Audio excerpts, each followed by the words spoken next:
Well, good evening, everyone. I think we've got everything set. We should be live here tonight. Welcome back here to the Launch Pad. My name is Zach. I'm the host here at the pad, and you are joining us for night 2 of our LEGO Discovery build of the new Space Shuttle Discovery set. We did build the Hubble last night, and tonight we are going to be building the Space Shuttle Orbiter itself. So very excited to be getting into that while we get started here. Let us know where you're watching from. If it's your first time joining us, welcome. Here at the Launchpad, we cover everything space, space flight, space engineering in the future of space, and so glad that you're here. We've got our cameras set up so we can start the build. We've got 13 pages today that we're going to be building. Or 13 bags we're going to be going through for the building, as well as I think many little bags and a very exciting sheet of many stickers that will be for the cargo bay doors. So lots going to be happening tonight. Let us know again where you're watching from, your first time here. Let people know, invite them in to join us. And I'm going to pull out the first couple bags and we're going to get started right into here. If you are new, all our links are in the description. Check us out over on Twitter to stay up to date on everything breaking in the space industry and STEM. Follow us or like us on Facebook, but most importantly, subscribe us on YouTube for exclusive interviews, weekly updates that are restarting this week, live launch, landing, and testing coverage, and builds like this and more. We're really excited for some things coming up this year and excited to have you along for the ride with us for that. Also, if you want to kind of go behind the scenes, join the on-air discussions, get to know things that are happening days, weeks, or months even before they happen, join us over on our Discord. The link's in the description for that as well. It's free to join, and love to see you over in there to even share your creations as well.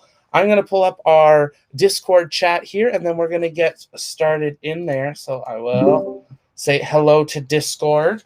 You guys are now on. There we go. Hello. Hello, Marcus.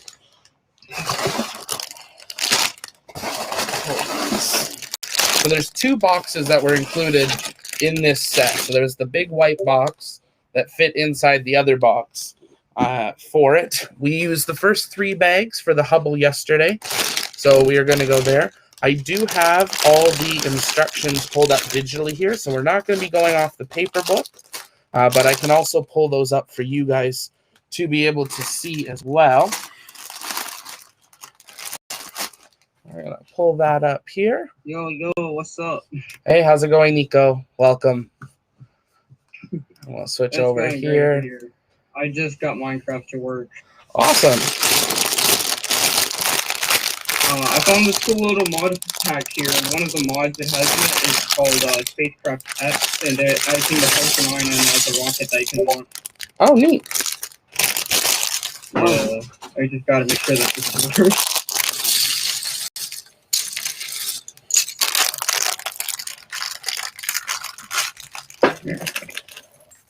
And while we're on tonight, Marcus, I've got the BTS Hangout open, but if there's anything else in other channels... Since I've used my own mod pack before, so...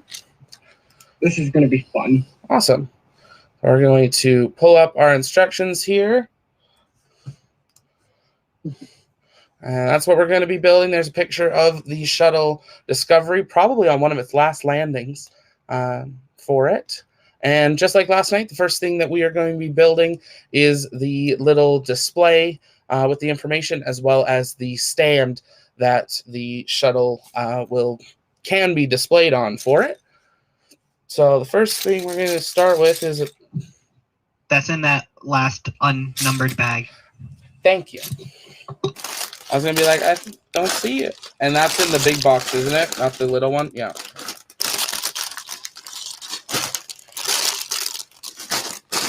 So Marcus beat me to building this. So if you hear him saying it's in there, that's why. This is the big box everything came in. So give me a moment. Not that long.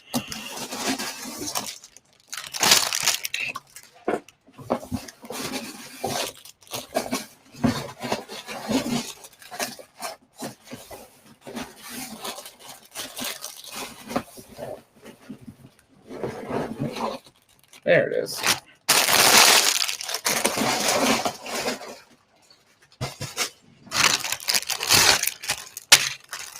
So the cargo bay doors and this display plaque come in an unnumbered bag.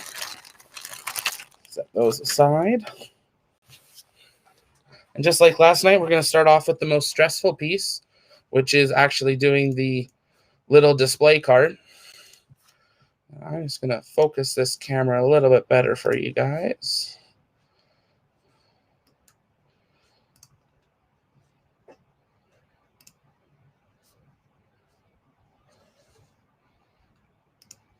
Oh. And here we go. Don't mess this up.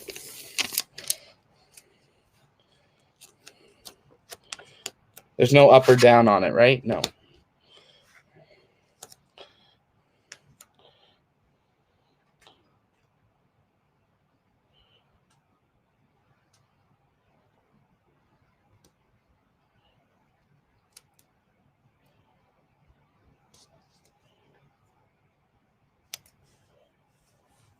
I think we nailed it.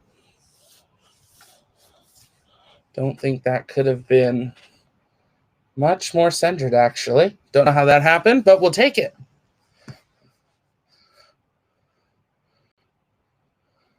And now we're flipping it over and starting to build the actual structure for that.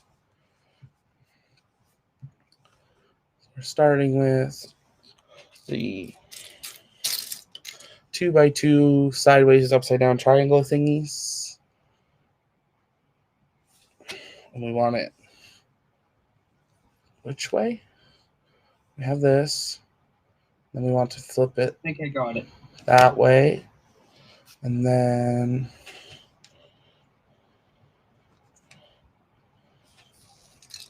oops. I did. Awesome. That goes one further back here. This part's not super clear, Marcus.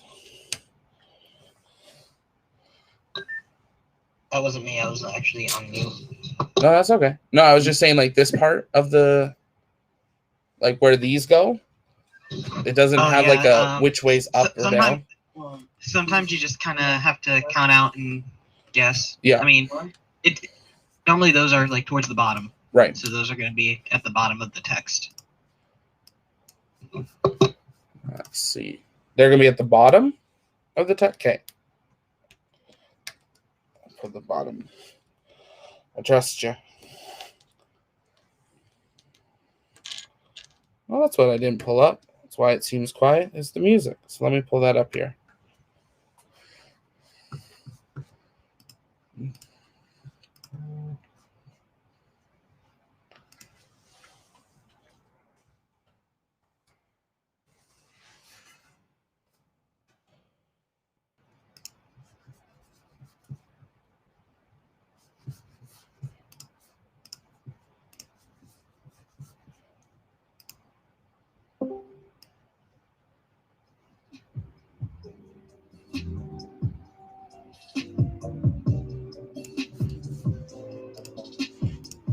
How is that volume-wise, Marcus? Yep, that's on my edge of audible range. Okay. Like, definitely enough that I can actually hear it. I think it fluctuates through the songs a little bit, but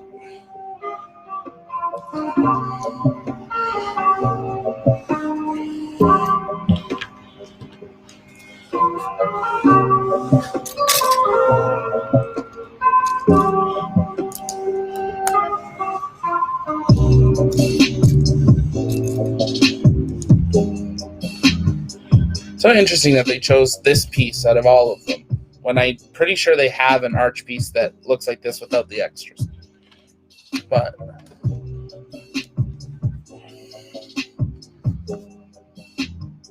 oh, and that's it. There.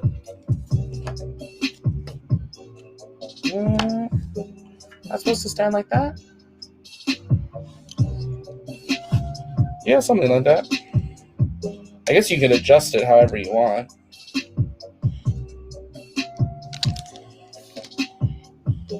Yeah, kind of. I'm just realizing now, though, the instruction book for this set is actually longer than the biggest set that I own. The largest set that I own is that LEGO Death Star set. Yeah. And I was just looking, the instruction menu, the instruction booklet for that is 264 pages. Okay, so quite a bit. Yeah.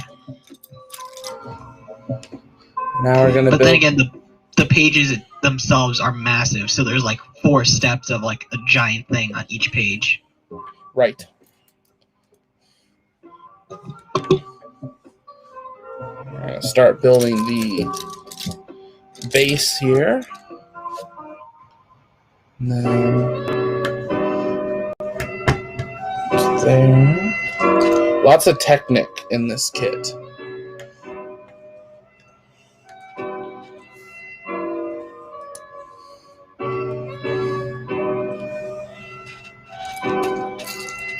Lots of black pieces on a black table.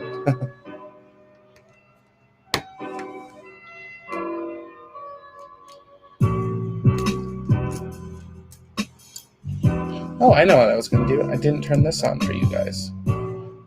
Share screen. There we go.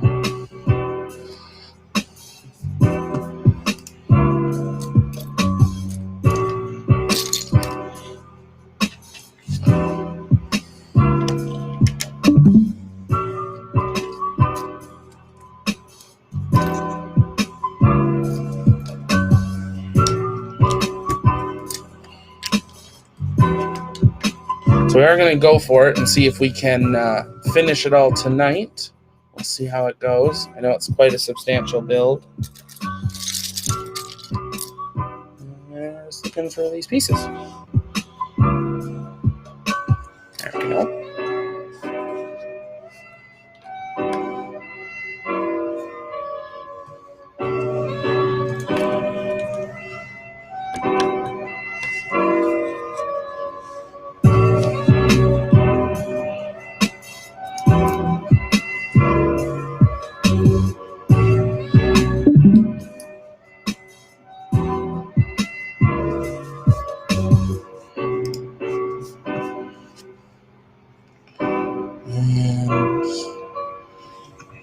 Don't want that one. Want this one.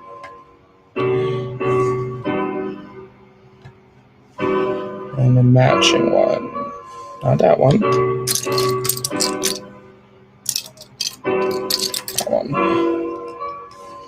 And we want a 2x2 vertical with the little pokey things.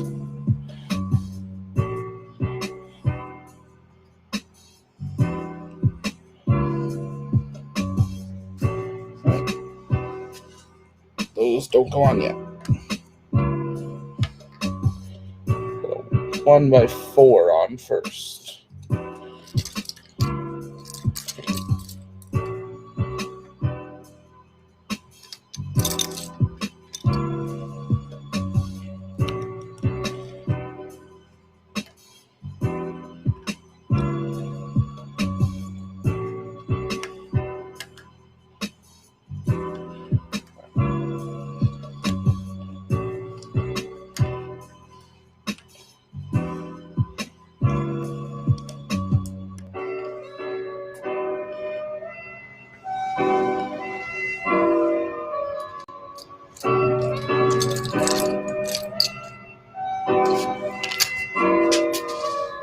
Well, definitely just lost a piece.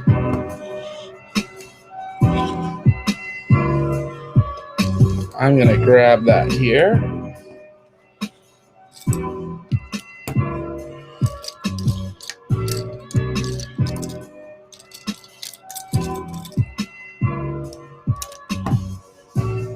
Be right back.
this, then attach it this way here.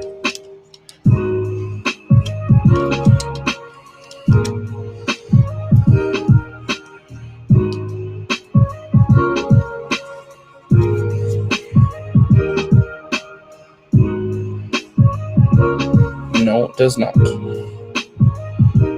Oh, wait. Yes, it does. There we go.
Okay, that is definitely wrong.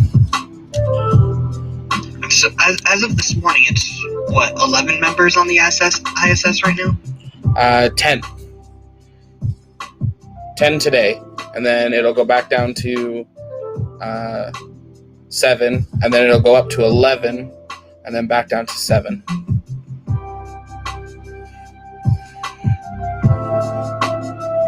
Okay, something's not right here. We're off to a great start.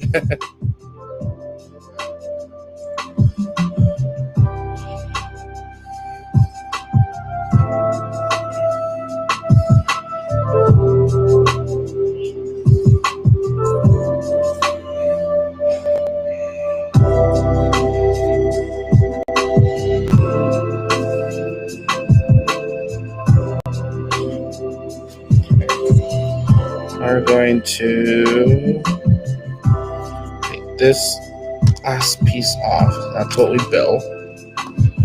And we're sitting at this stage, which is right.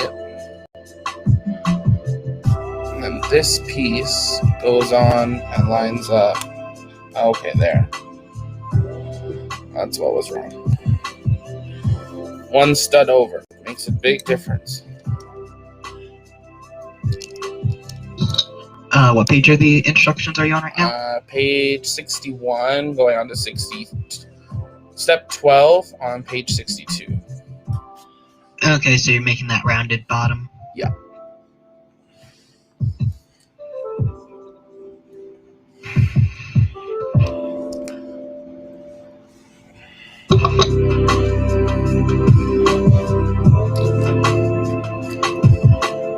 Hello, Jacob Jackson. Welcome. How are you?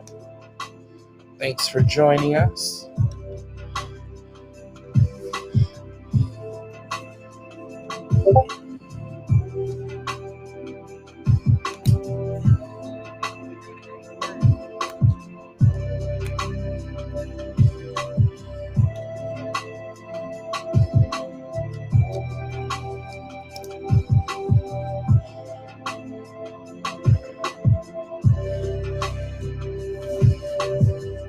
Let's check Discord. It's beeping.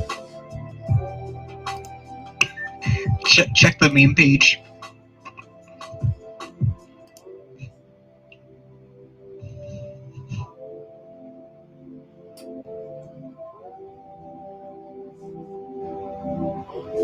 Meme page.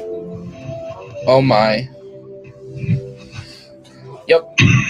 Absolutely accurate. If you want to see what we're talking about, join the Discord in the description.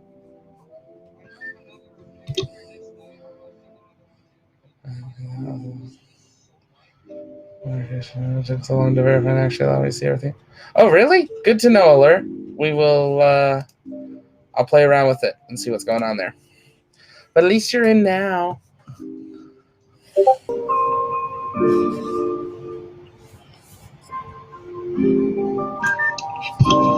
Ewan McGregor officially regrew his beard for the Kenobi series coming to Disney Plus. Ooh. That'll be exciting. When does that come out? Do we have an idea? In a year or two, I think. Okay. I also saw today that they announced that there's gonna. I mean, it's not Star Wars. There's a new Star Trek movie coming out in 2023. So. Posting a meme about the beard in the meme channel right now. Sounds good.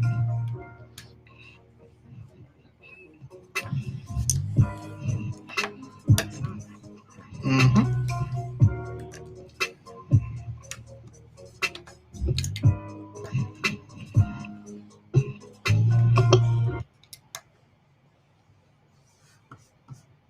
Did it die?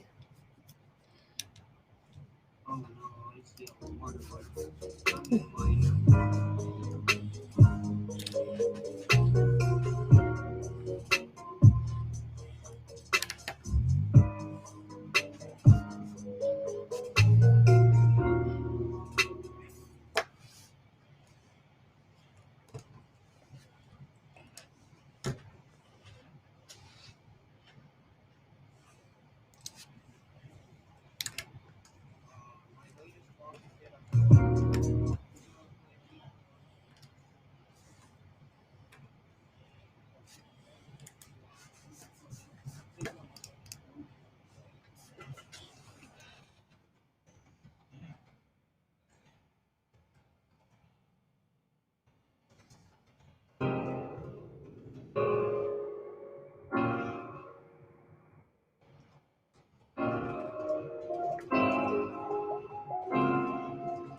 Oh, are we building two of these? We are. We're building two of those.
And there we go, we have our base. Actually really quite sturdy. So just because I know how large the shuttle will be and it may not completely fit in frame, I'm just going to move these off to the side for tonight. Leave that one sort of there. And we are going to start with bag number 5, which is the first bag of the actual orbiter.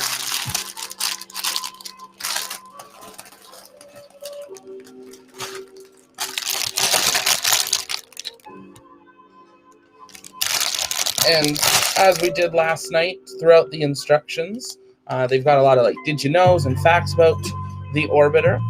So we'll be going through those as they come. So right off the bat, they've got did you know that Discovery carried 222 people throughout its service, which is the most any orbiter carried.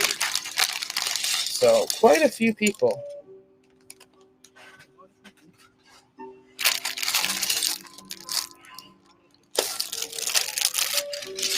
Slide this.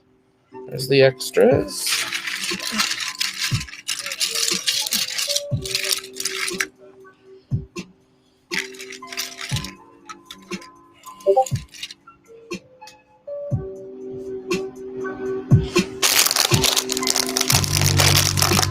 Oh, I was just saying, it wasn't a question. It was just a fact out of the instruction. 222 people were carried on the Space Shuttle Discovery over its lifetime.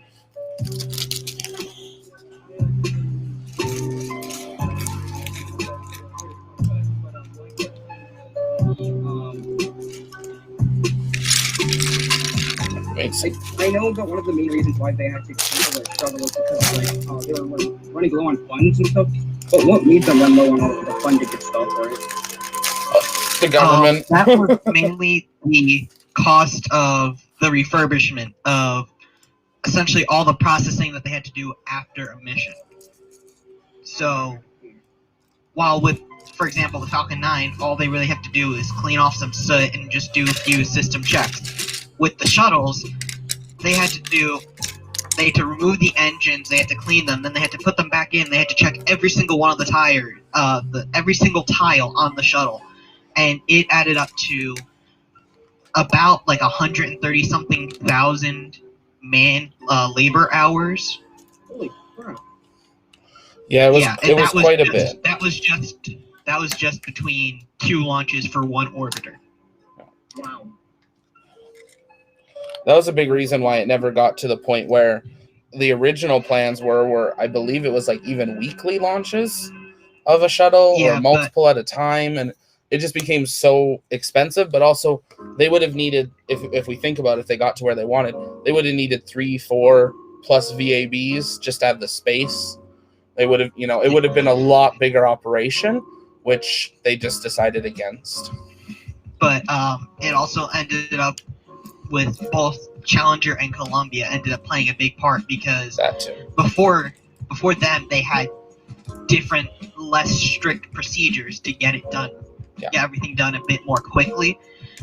But then after that, they changed all the procedures to make sure everything was safe, so that they wouldn't have loss of life with those 2 missions.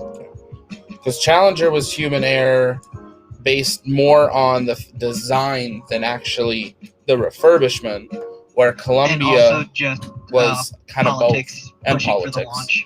Yeah, and politics. Where Columbia was kind of a failure, I would probably say of both. Like, it's kind of hard to know why exactly those tiles, why everything that happened with the tiles did. But That's one reason I think a lot of people are surprised with Starship that it was going to be going to tiles. But that's why it's like with the space shuttle, and we'll probably, I'm not sure if we see it when we build the set or not. Every single tile was a unique tile. I don't think there was any duplicated real tiles on it. Where Starship, I believe they have 2 sizes, and it's either size A or size B, and that's all they've got. Just to make it so it's a faster turnaround should they need to replace any tiles on it, which they know they're going to have to. That's just part of using that type of system. Actually, I'm going to quickly go into the share your stuff on here. Sure. And I'm going to see if I have a good image of one of the shuttles that I've seen that has, like, where you can see how each tile is individually numbered. Okay, yeah. Yeah, there's some really neat images of that. And if you go see any of them that are on display, you can see it quite clearly as well.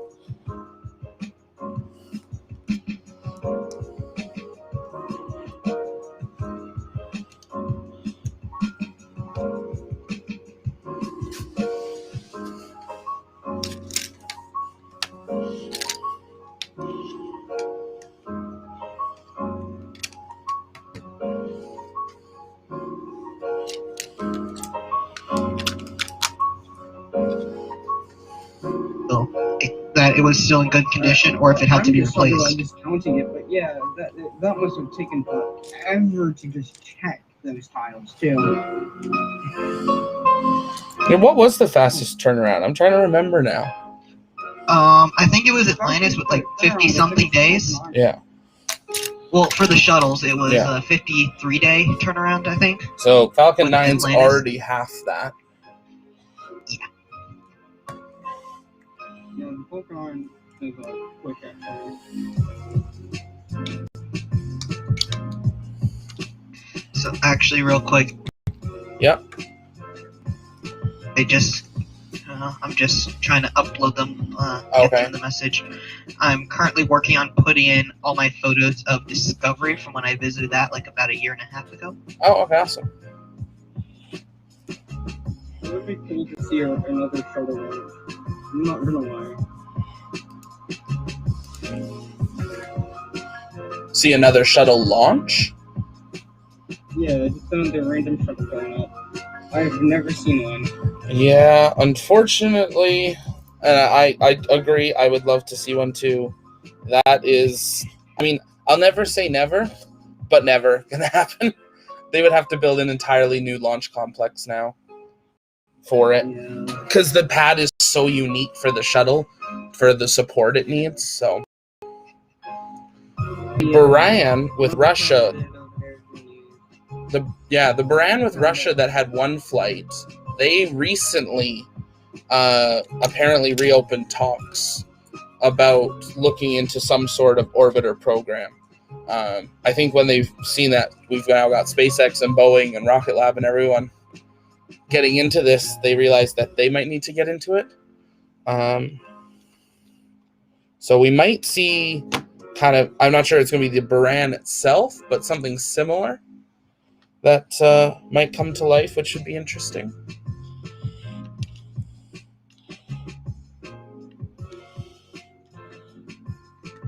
I'm assuming these are part of the wheel system. Oh my god. The Buran one was awesome. I've never seen the Buran in person. Wait, which piece are you talking about? The moving one. That is going to be part of your flaps. Oh, okay. Later on, you're going to have it's going to be kind of a ball and socket type joint that connects to that red little ball coming out. Ah, that makes sense. And then that will connect to an axle through the main the center engine. This person over here literally looks at those LEGO instructions and takes them literal. I like that.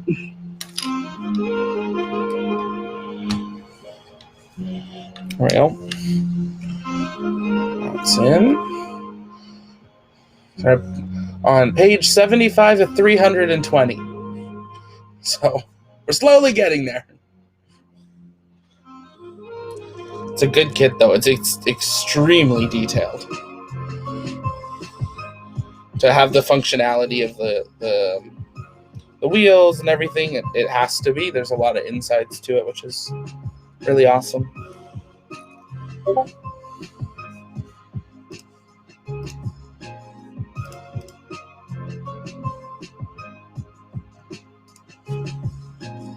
I keep looking directly with my SN9 paper model, and I just start wanting to cry.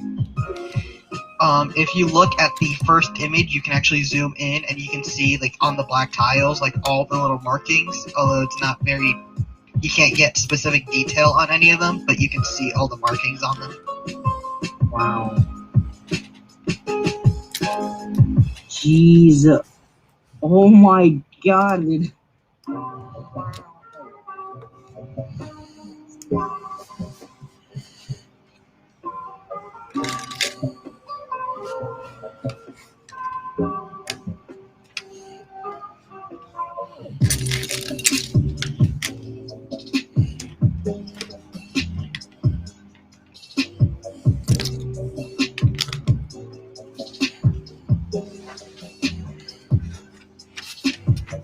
Put that to the side, and now we're going to build the wheels.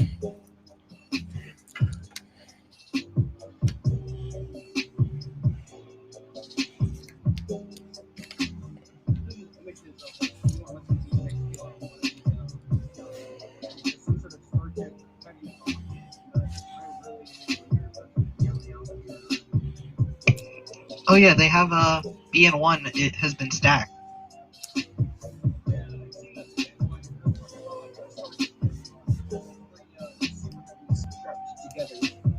Oh, the 3 super heavies? Yeah, that's probably not gonna happen. Who knows? Who knows? Maybe if Elon gets into enough pot, he might decide to make the decision.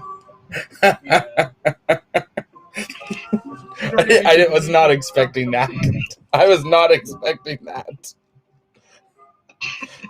Like the one meme that everybody knows is just Elon It's Musk. true. I mean, I can't say it's not based on fact, but I think it's true, though. I think it's true. Why else would he say, screw the legs of Starship, we're just gonna attempt to catch it horizontal? because it's Elon. Yep. And he pushes us land on the forward. bounce house. No. They better do it like the shuttle SRBs did.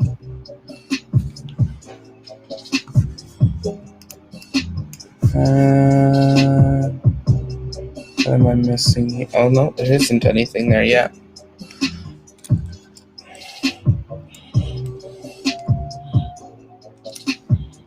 Is that?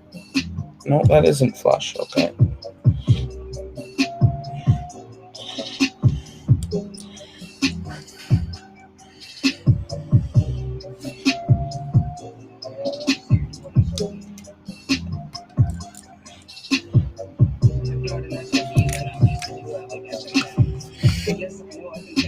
Legs, I know they did deploy, but SN10 had their legs damaged, so it didn't land on the legs. Well, it did, but some of them got crushed. Oh yeah, that is true. But then SN10 broke the record with the fastest reflight of a Starship. Wow. 8 minutes into flight.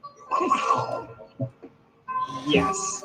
Well, no, it wasn't 8 minutes. It was 8 minutes after landing. Hey, alright. Fastest to turn around, yes. But second to flight, second to belly flop, and second to landing wasn't in one piece. So when do you think we're going to see SN15 launch? They did the first pressure tests this morning. Do you think the FAA is going to approve it quickly? I doubt it. Yeah, because of how quickly the SN11 data cut out. Yeah. Yeah. I actually missed the testing.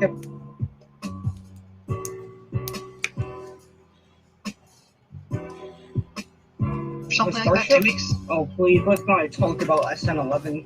Not now. I got my SN11 paper model with me right now. The writing's on the walls.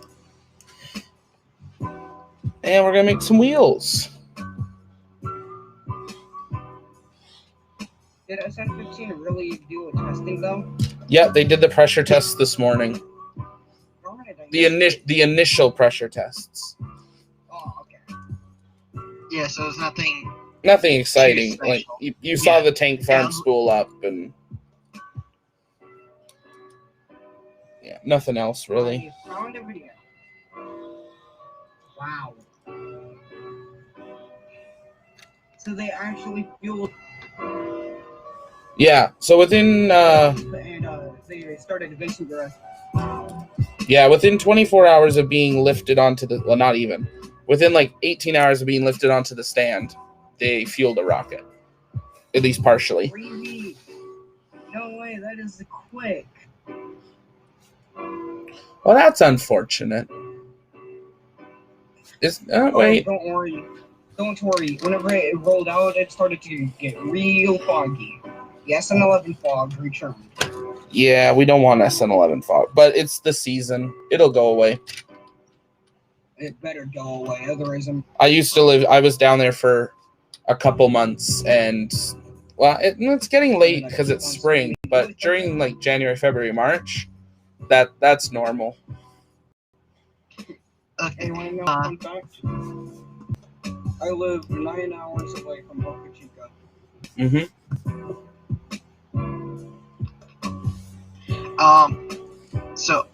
I'm actually about to put in the share your stuff to the other photos that I took at Kennedy. They have the 1-to-1 scale, model of the ET and SRBs outside the one building. Right. And then the one is me in front of the SRB, just grabbing it, just so you can kind of get a little size comparison. Right. I wish they didn't get rid of Mystery.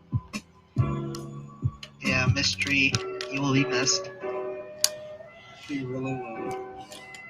I don't think we actually know like that they got rid of her. I think, but I mean, they sent her to Louisiana. There's no reason they would have done that we know of. But I don't believe there's been a sale record yet seen.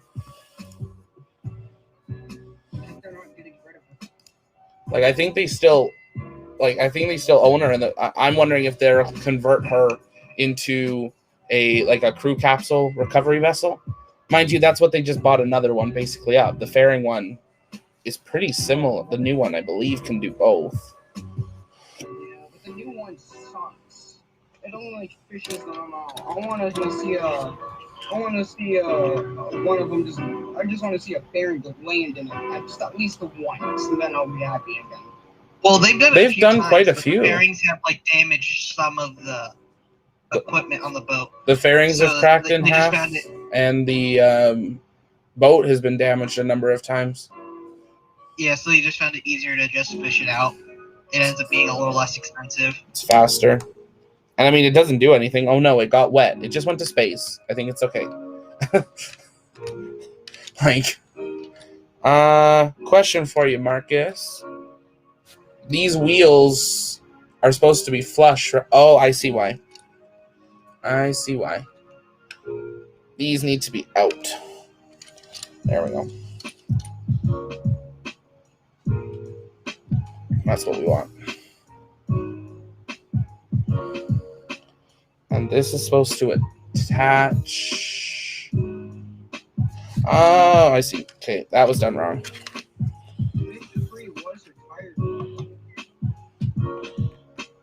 Has SpaceX confirmed that?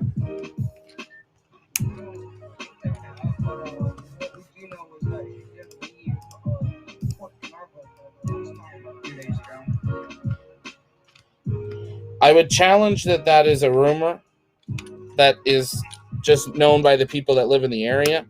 Now, okay, I definitely think that the fact that she left with a water cannon display symboled something.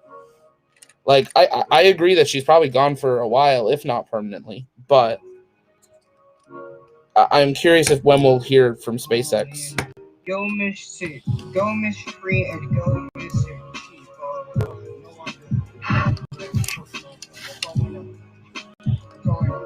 Yeah. This is fun. So What did you mess up on? Where one of the like poles go. Oh. See, that one came out okay. So I need this little. Okay, we're gonna do this. It's because you need to swap it the other way around. Yeah, that little silver thing needs to be this way. Yeah. Hey, I got a question for you guys. Yep. Who here remembers B1046? B1046. The first Block 5 booster for SpaceX. The first Block 5? What about it?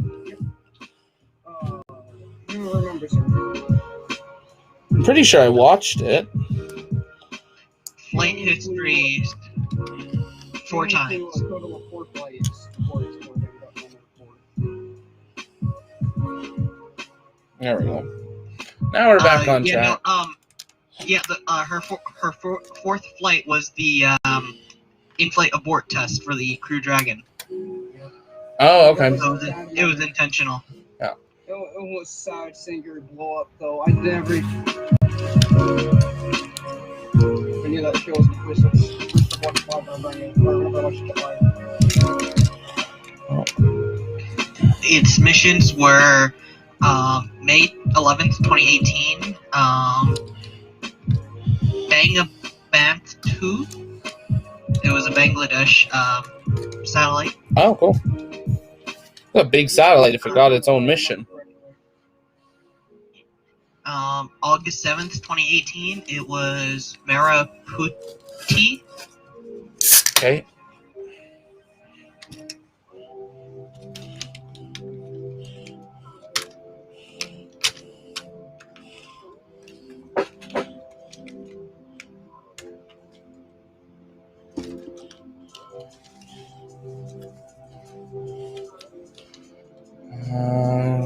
This goes here. Starting to get some wings. Wants these forward. And these in the upright position.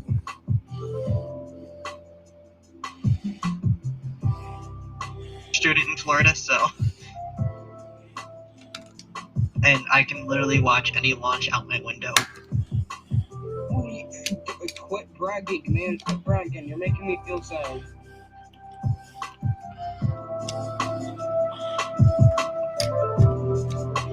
Someday I'm gonna live over in Boca Chica, Texas, just to say, haha, I get to see a Starship.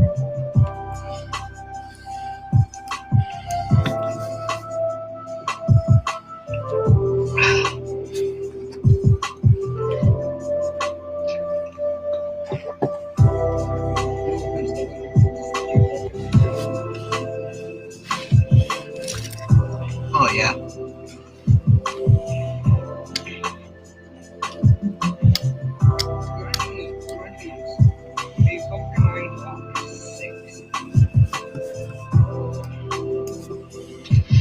They probably wouldn't do that for a while because they've already essentially got 99.9% efficiency out of the Merlins.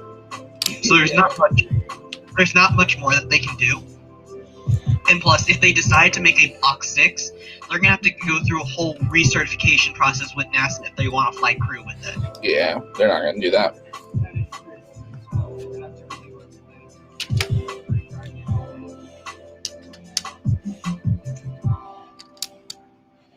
They're focusing on Starship because Falcon 9, I think will always exist. Well, not always, but for quite a while exist.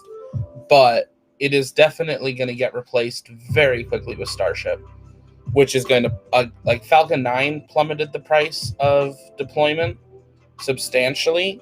Starship is going to do the same because you can do the same thing they're doing now where these companies are making the like mass payload deployment systems where you're deploying 30, 40 satellites on one launch. Imagine what you could do with Starship with, some sort of, it can do 400 Starlink satellites in one launch. So that's going to change the game completely, and it's going to take a lot of the customers of Falcon 9 away because they'll go to Starlink or Starship launches. Then they're going to get more Yeah. But people think Starlink's going pretty quickly now. It's going to speed up a lot more once Starship's possible. I found a bunch of my old space-related artwork, and oh my god, I don't like any of them.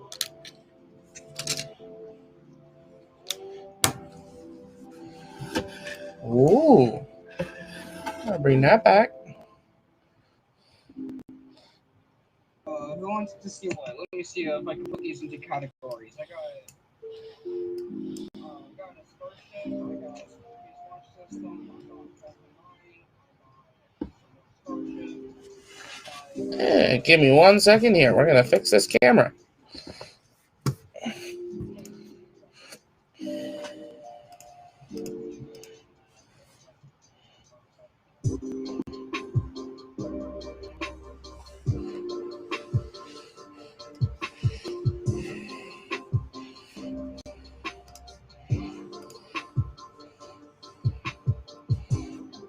There we go.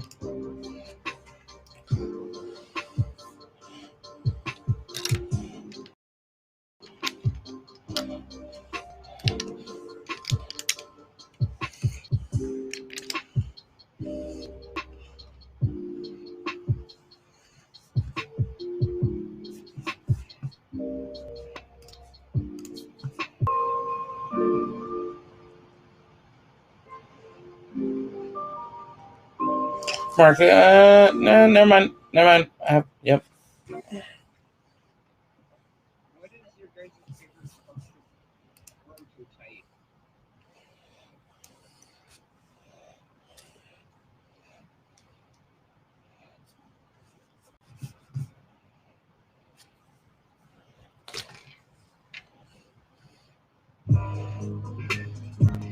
Alrighty. I'm back. Okay. What's your guys' favorite model? Ooh, what's my favorite rocket? Well, clearly, Rocketlab's your favorite little black rocket. Well, not when it's launching. Well, that is true, because then it's black and white. Maybe sometimes it's even the black, white, and red. I think I'm gonna have to say the Falcon 9, only because that's the first one that I saw in person. I like the Soviet N103 because of how crazy that one was, honestly. It was a cool concept to just put it at proof itself over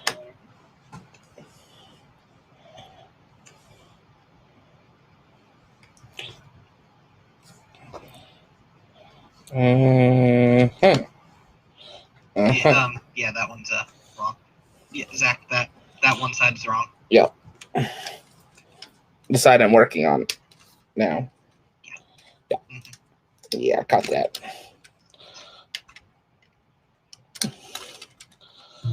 As I said, very detailed set.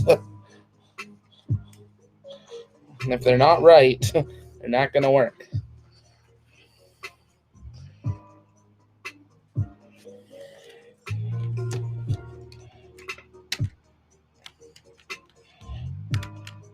Wow, I still got like half this thing left. My big Wawa jug that I got the other day. You still got half left? I refilled it on my way home from work, and I still have half left now. Oh my. I think I have decided that the time of my next orbital flight test.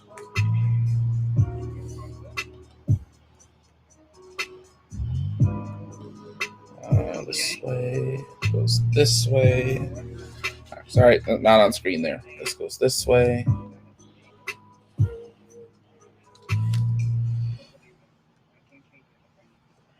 That goes here.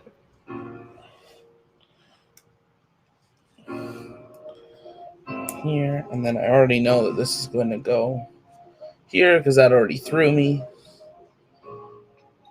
Huh? Oh, that's that one by... Okay.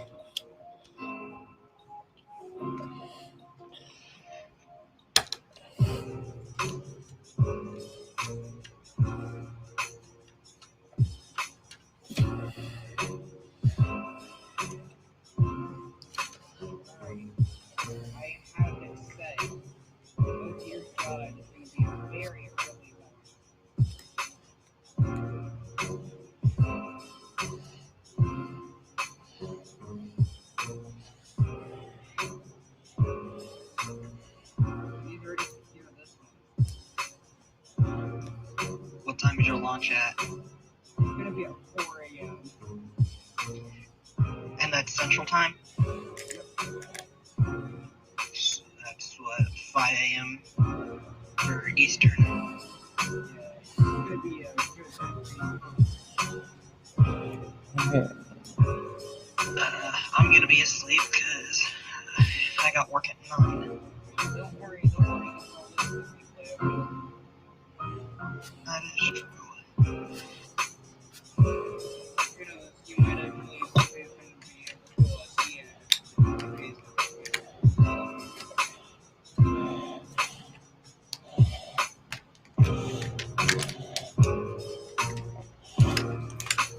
This stream here,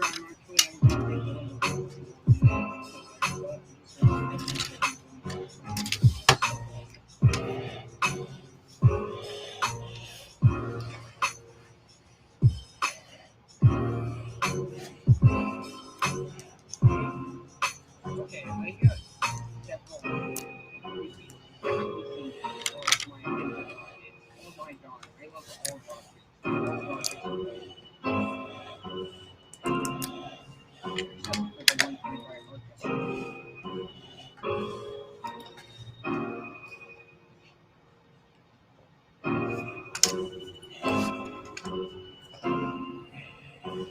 But yes, the reason why I chose my launch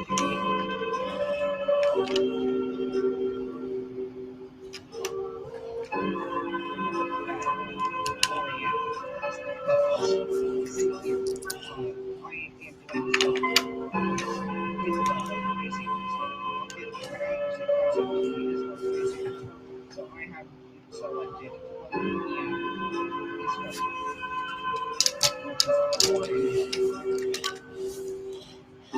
And there we go. That is that bag done.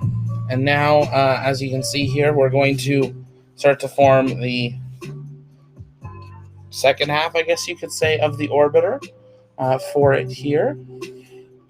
We're going to be starting with bag number 6.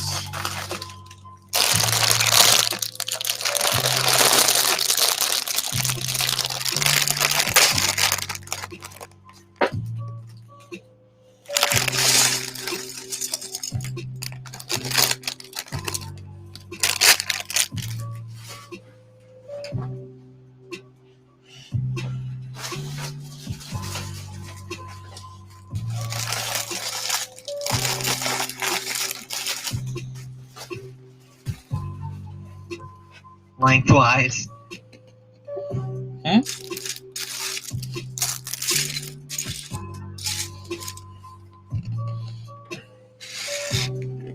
my god, Canada has their own rocket.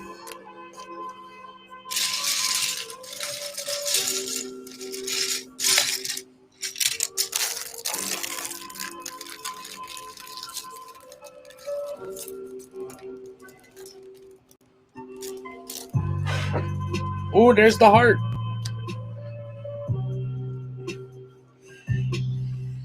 Guess what? But there's actually 2. There's 2. Oh. A little late, but happy Valentine's Day. Fun fact, Valentine's Day is the day before my birthday.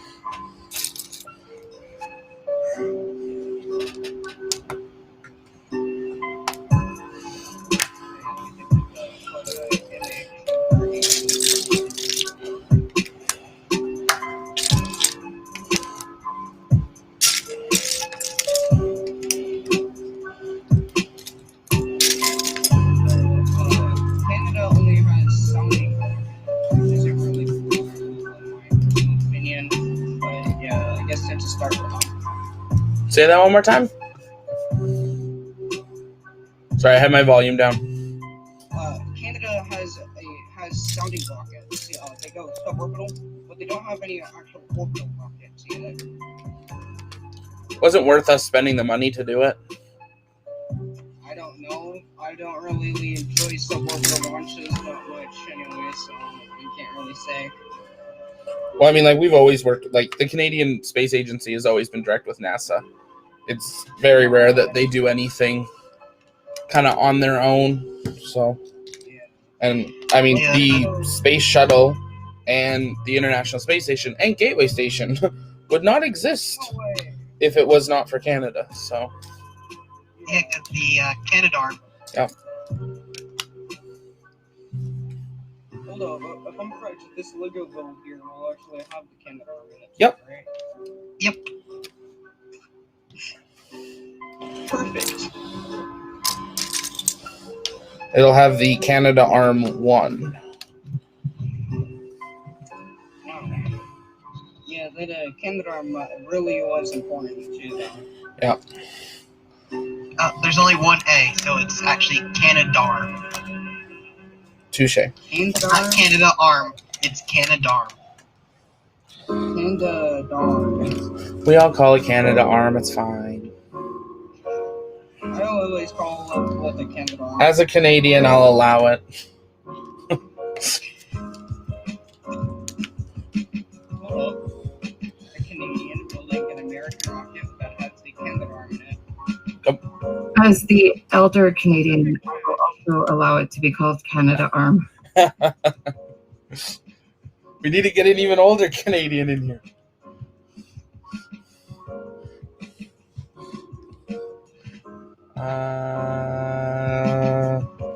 This goes here. Yes. Not to mention the older Canadian living in the USA. Very true. Very true. I mean, I could just call the guy that's working on Canadarm 3 and see what he says. I'll send him a message later. A friend of mine works for them, so. How do you pronounce Canadarm? Yeah, exactly. You should ask him that. That Yeah. should be your first darn question. Well, I'll just say it here in case he's watching it. First of all, shout out to that entire team.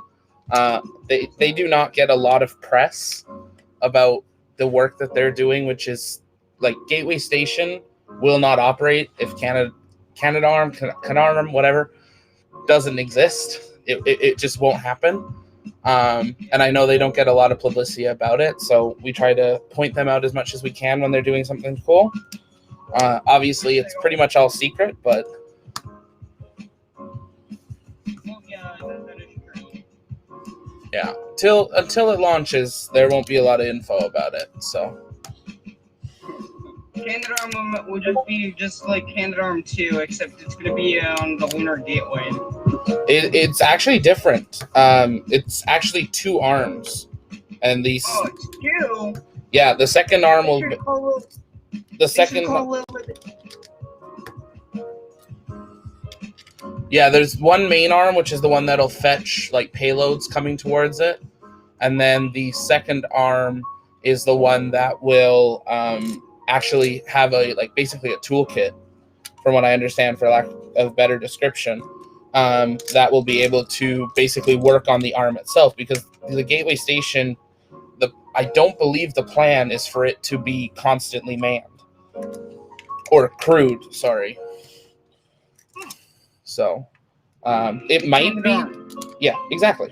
So they'll leave it to us Canadians again, and we'll just take care of it. So I did just look it up, and I found it here on the Canadian Oh, we lost you there, Mark. Encyclopedia.ca. Oh, that's a real trustworthy site right there. Can you hear me now? Yep. Yeah, so it's the Canadian Encyclopedia.ca. Okay. It says the Canadarm was a remote-controlled mechanical arm, also known as the Shuttle Remote Manipulator System, or SRMS. During its 30-year career with NASA's Space Shuttle program, the robotic arm deployed, captured, and repaired satellites, positioned astronauts, maintained equipment, and moved cargo. Technically, there was 5 of them. Because every shuttle had one.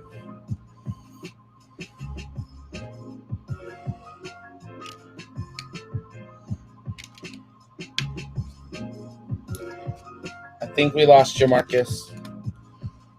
It says you're talking, but I cannot hear you.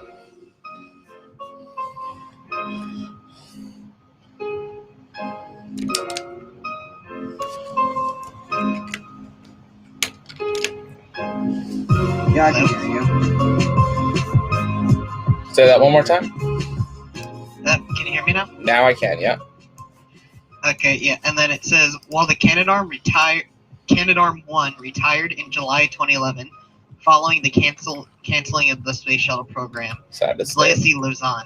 Yeah. It established Canada's reputation as a leader in technological innovation and inspired a series of other Canadian robotics used on the International Space Station, including Canadarm2. Yeah. And it's literally spelled CANADARM.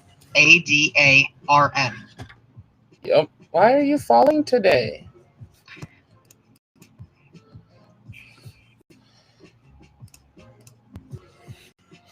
I think this camera's How do getting... you pronounce it? It's Canada. We would pronounce it differently than everybody anyways. That is true. Canadarm, eh? Just throw an A and some maple syrup at the end. So maple syrup... Our words are not sticky. Oh, we might have to teach them there, Allure. This is where you say American, huh? Oh my god, this world is getting more chaotic, huh? Oh, there we go. It's alright, at least Canada and the US are similar enough. Whoa. Places. Technically, they're both in North America. That's about it. You cut in there, and then you said woo woo, and then disappeared.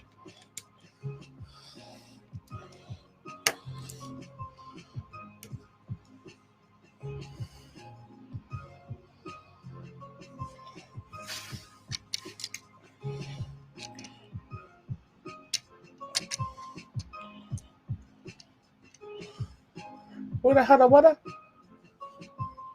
Did I do something wrong here? We left our differences behind in 1776. Israel has a space agent. Palestine has a space agency. I would say Canada doesn't require one since we have the US's. Yeah.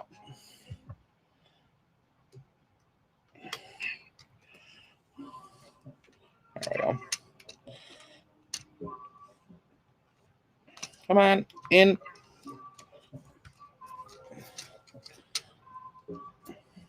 Wow. That is the shuttle.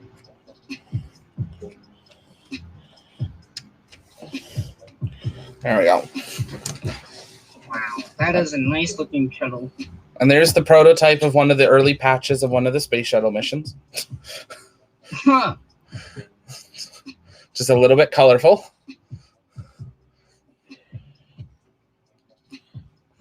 And this goes in here to give some structure. Yeah, just a little bit colorful.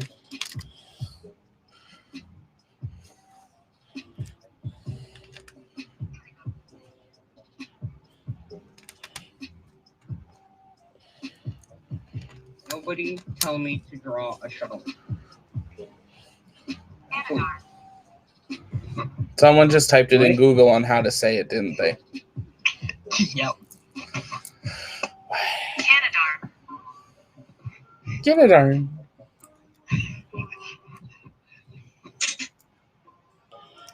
No.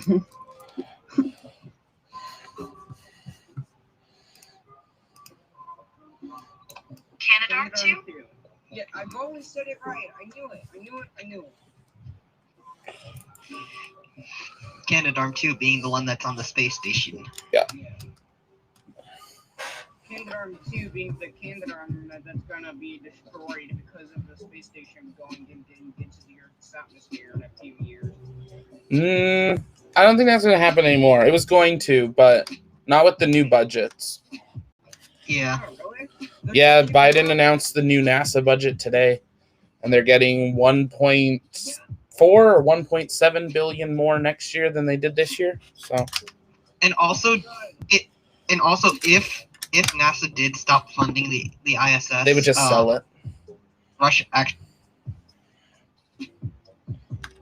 they has plans to take their modules of it and basically make a new space station for themselves.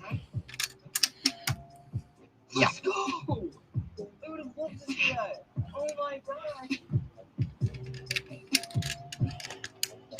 The Mir 2 was supposed to be a thing, but then the International Space Station happened. There wasn't a Russian space station. There was Mir. Yeah, there was Mir, and that was a Soviet/Russian space station. Yeah. And then I believe a number of pieces of Mir are actually on. Because didn't they save some of Mir, or did all of Mir come down when it deorbited? Oh, I don't remember. I can't remember if they saved some of them, or it's just they remade the same. Because they're the exact same things that are on the space station right now. Were on Mir. Yeah, or it's like they had spares that they used and sent up. Yeah. Yeah, I think it might have just been. But it would explain why they're looking at bringing their shuttle back. And then they just had to rename them. Yeah. Because they couldn't build a space station with Soyuz. I mean, they could. I mean, you could in some ways, I guess, but you wouldn't have large capsules, which I think that's where everybody wants to go, is actually to have like livable space, not crammed quarters constantly. Like the Soyuz capsules. Yeah. Like I felt bad for those guys yesterday. I mean, luckily they only had a 3-hour rendezvous with the station yesterday. It was it was like 20 minutes short of breaking the record, but set with MS-17, the one that's up there right now. But I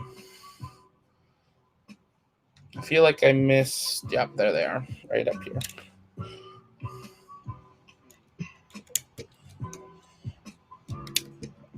Soyuz was and still is one of my favorite rockets. It's reliable. Yeah, it's been flying for pretty much as long as NASA's been around, essentially. It's just been different variations, they've upgraded over the years. They started off as the ballistic missile, and then that evolved into the Sputnik rocket, which Luna, and then, I'm gonna move a couple things around, get some more space. and then the Soyuz. I may have skipped it.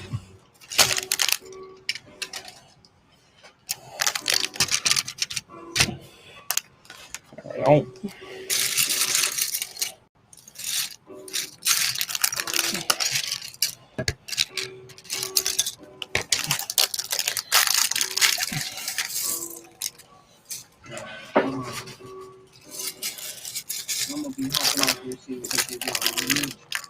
Sounds good. Well, thanks for being on here. I know it's a long. They're long builds. I'm gonna be going on to the YouTube stream. Sounds good. Take care. Have a good night. Talk to you later. And we're on to bag number 7 now with the bright blue wings. Not what was actually on the space shuttle. Pieces. Sorry? Just the interior to give you some structure. Yeah. But we're running out of space here. But and we're going to end it on that note. No. It's terrible, Marcus. But great timing.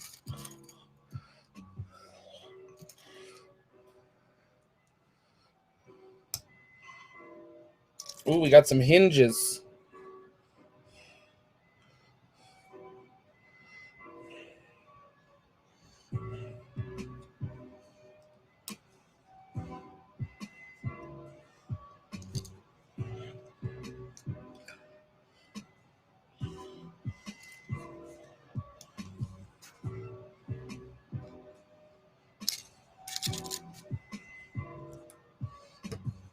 Oh my.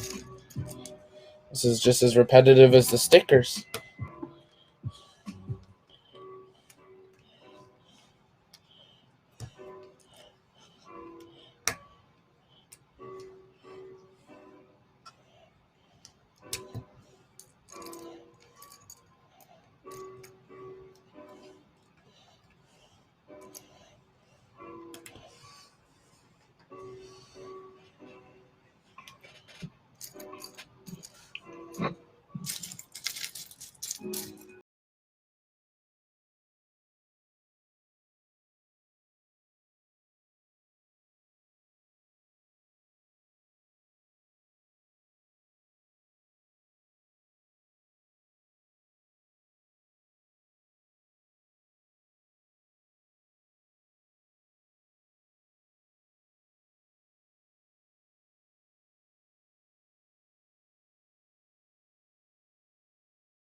So how many times have you put something in the wrong spot so far? You could see my face right now. I would say conservatively 20. No, maybe 10, 12. And it's not normally like the wrong spot. It's just not the right spot. It like might be like one over. So that's probably why.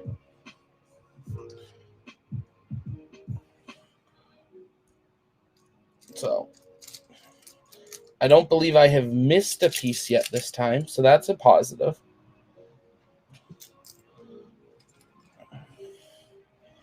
Why have you seen me miss something? And you're not telling me? Welcome back.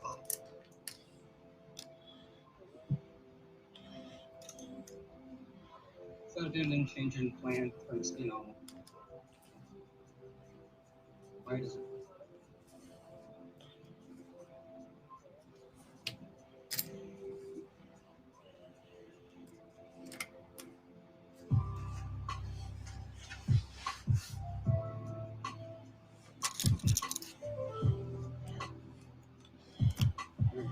So, how is everyone doing right now? I am present and accounted for. Doing all right. I would not say this is the most relaxing set of the 4 that I have done. It's very, like, I like it. It's actually fun. Like, 'cause you have to really pay attention. Very. So which one's the most relaxing in your opinion? I feel like Apollo. Not Apollo, the Saturn V. Saturn V was cool. Like, I felt like once you had an idea, like once you did it on one side, you basically did the same thing on all 4 sides within, pretty closely. So it was more, didn't take as much brain power, maybe would be the right terminology. Okay. What did you think? You've done them. Which was your favorite one? What? Lego set of the space collection. I don't think I really had a favorite. No? No, because essentially for all of them, it was like I was putting them together at different times, like different.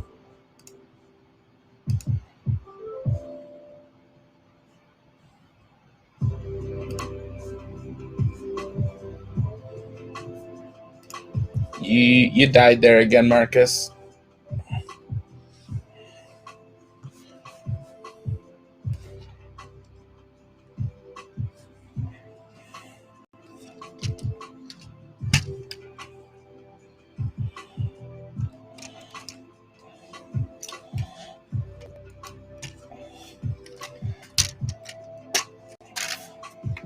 Zach? Yeah, You can hear me now? I do hear you now. Yeah. Because I had gotten the ISS last March. Yeah. Like right after the pandemic hit, and I was kind of all alone. So that was kind of something to pass the time. That sounded so sad. I don't like the echo that's going on. You probably just need to mute YouTube then. I'm out of the YouTube actually. Okay. And I don't even have the YouTube open. And there's an echo? I heard an echo.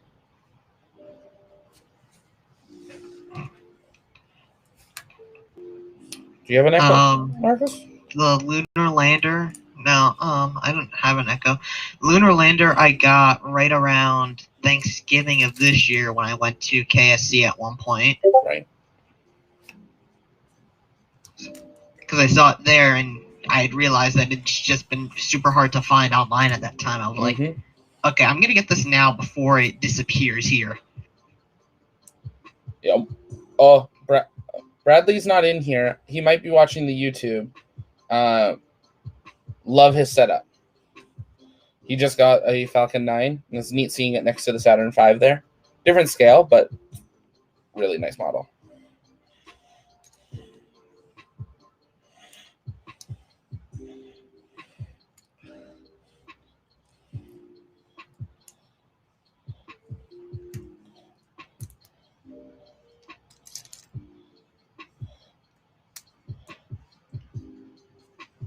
I want them all. I need them all. See, I'm the same thing, but my bank account doesn't want to. I don't know. It doesn't want to participate at the same level.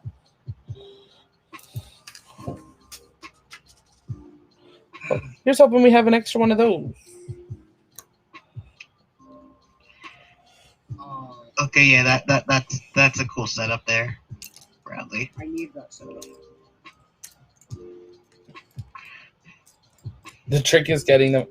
Wait, Bradley, can you hear us? I want you to tell Bradley just to jump in here so he can hear us.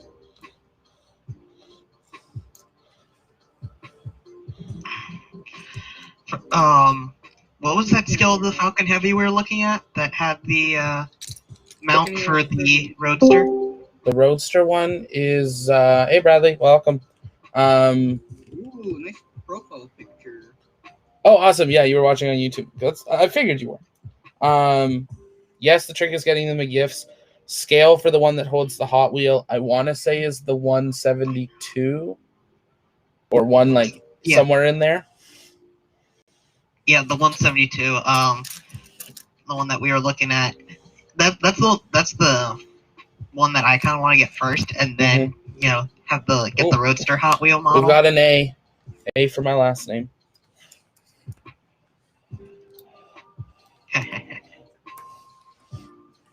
And I'm gonna look for that one piece I dropped before I forget about it.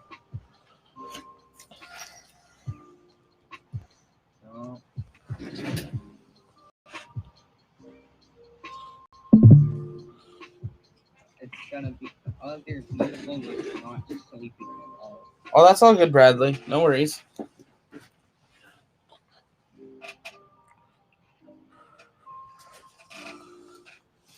You don't have your money? I'm using my phone.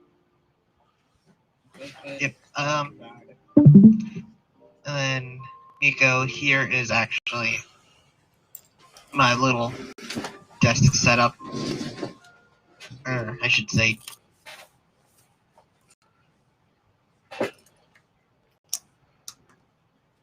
living room. It's your little rocket garden. I am going to film mine, but mine's a little bit old because now I have my rocket. One of my rockets is now off of it right now because it just recently flew. Well, quote unquote, flew. Because remember, it's a LEGO rocket. Crying out loud. Oh yeah, Alpaca. Gonna be Alpaca responded to my foot. Oh, okay. It's I don't see Alpaca. Sure, Alpaca's in the YouTube or not. If you're watching Alpaca, hello. This is the most active Discord's ever been, so this is sweet. If you're watching on YouTube and you're not in the Discord, the link's in the description. I found it. Yeah, nice. Take a look at this little image here. These are most of my rockets I got. They're all custom.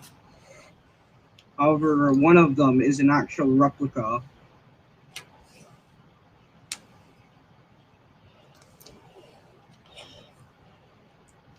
Yeah, that one with the lot of orange in the back looks like it's made out of pieces from the actual Lego rocket set that they have.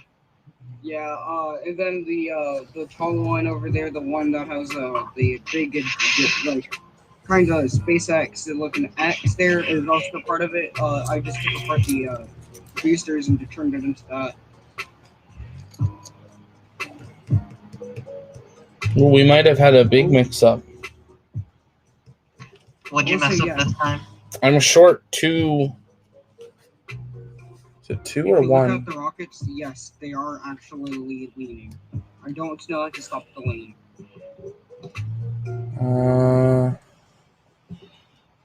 I think the lean in is permanent. This goes. What are you missing? 2 black ones.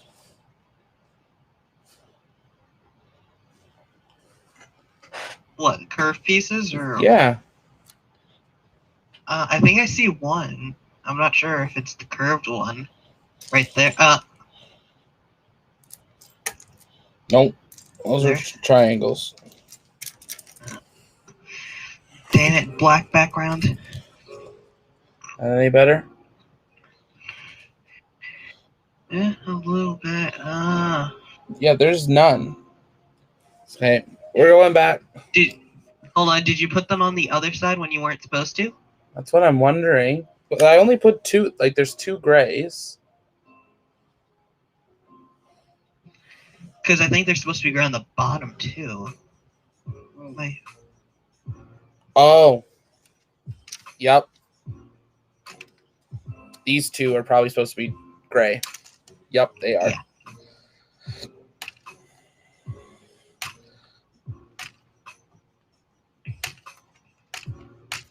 Okay, we're good Brick now. separator.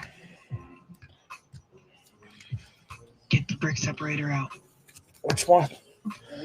Yes.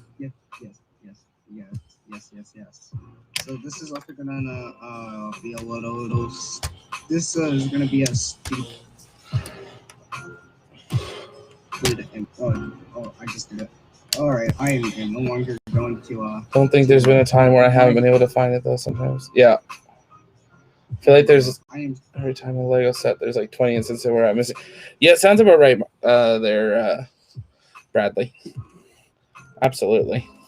It's like I know they're gonna include the right number of pieces, but is it possible they didn't? Yeah, exactly. Sometimes you just accidentally use them somewhere else. Or you accidentally just dropped it on the floor somewhere. Hey! I found those pieces. Oh no, like I had dropped one of the pieces from the Hubble. Oh, okay. Oh, what? I was like, wait, where is it? Yeah, I'm definitely gonna get I think a white mat for other builds. Hey guys, I got a question. When hop? When hop? When hop? Yeah, when hop. When FAA says yes.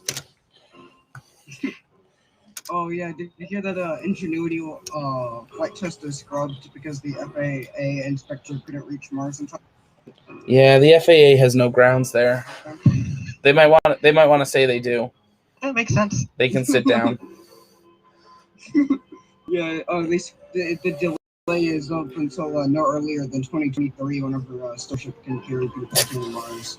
I mean, sending an FAA person as the first one wouldn't be a terrible idea. Yeah, if something goes wrong, there's just one less FAA member to deal with. It's terrible, Marcus. Marcus. I'm just kidding. I'm just kidding. Yes, one less FAA member. Well, there's no more FAA members. I guess you could just launch this thing here. FAA are people too. Elon would have liked that joke. Yeah. Oh my god! I found it. Remember, when you're rich, a fine is just the cost to do something. Oh, Marcus.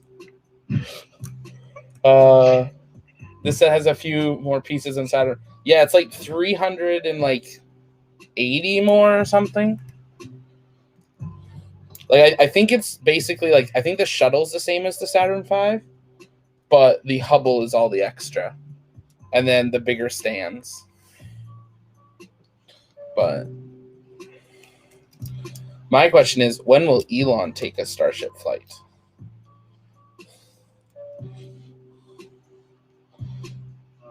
Whenever He hasn't flown a Dragon yet. True. Would you rather fly on the Crew Dragon or fly on a Starship? I would fly on a Dragon tomorrow. If you had the chance, like Yeah. if Like I had if the if like Elon or Jared Isaacman or anyone just wanted to call and be like, hey, let's go for a ride, I'll be there. Starship, you're gonna be launching that thing like 100+ times, at least. Zach, you have to beat me to it. Starship, It's possible. This may be possible. you'd ride it for the rest of your life. Ride which? We all know why I said that, right? I missed what you. So far, every Starship prototype has exploded. Yeah, that's why So they need to therefore do you- like 100 of them that work. Yeah. I mean, with Technically- SN10, you had 5 minutes to get out. And I mean, if you think about No, it, you had 8 minutes to get out, though. It was 8 minutes after. Yeah. It was 8. You- Okay, technically they that's plenty of time to get out. have had a good launch. That's the and I think that's where like I was writing this up to make a post later, but everyone's like, oh, Starship's constantly failing. It's like, if you take Starship and look at it like with the Falcon 9 was delivering payloads for years before it was recoverable, and it was approved for NASA missions and for many things. Like hundreds of billions of dollars was launched on Falcon 9s before they were recovered. The difference with this one is they want to recover it before, they have to recover it before they launch. It's not the launch and or the flight that is the issue. It's the landing that they seem to have much more difficulty with. Yeah. Mhm. So if you wanted to go for the flight, that's great. Just don't worry about the landing. Just open the door and jump. You can parachute. I'll get a parachute. Why not? You jump out of a light height. It's great. Other people have parachuted from space down to. Yeah, there's Those halo jumps. A little bit of extra oxygen on board. You're good to go. well, there was I want to say his name was Felix, wasn't it? The Red Bull one, like 10 years ago, that he jumped from the edge of space, and if he had waited like 30 more seconds, he would have technically been either breaking the record or in space or something. And it was like so sad because he was like 100 meters away or something.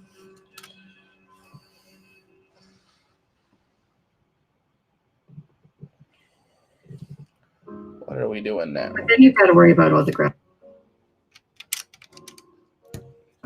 lack of gravitational pull and all that crap. Like, nah, he's probably safer staying within. Borderline, but within. True. All his crew were yelling, wait. And he's like, I'm coming home. Well, then you also have to worry about the altitude and cerebral edema and all that other stuff that could be experienced if you're not like properly oxygenated for the proper length of time during, the most important part of that whole jump. Yeah. I'm totally missing your messages, Bradley, until like 5 minutes after we talk about it. I think Elon answered that question. He said he didn't want to.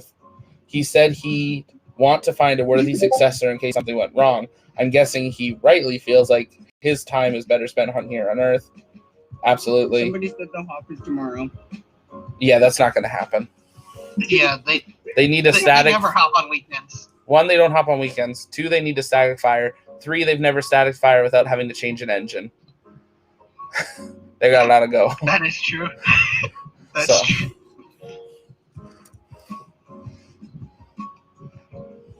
And they don't hop on weekends yet.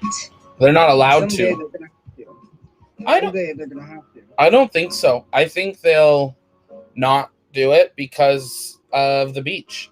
They don't want Boca Chica and Brownsville to get upset with them. Yeah, that is true.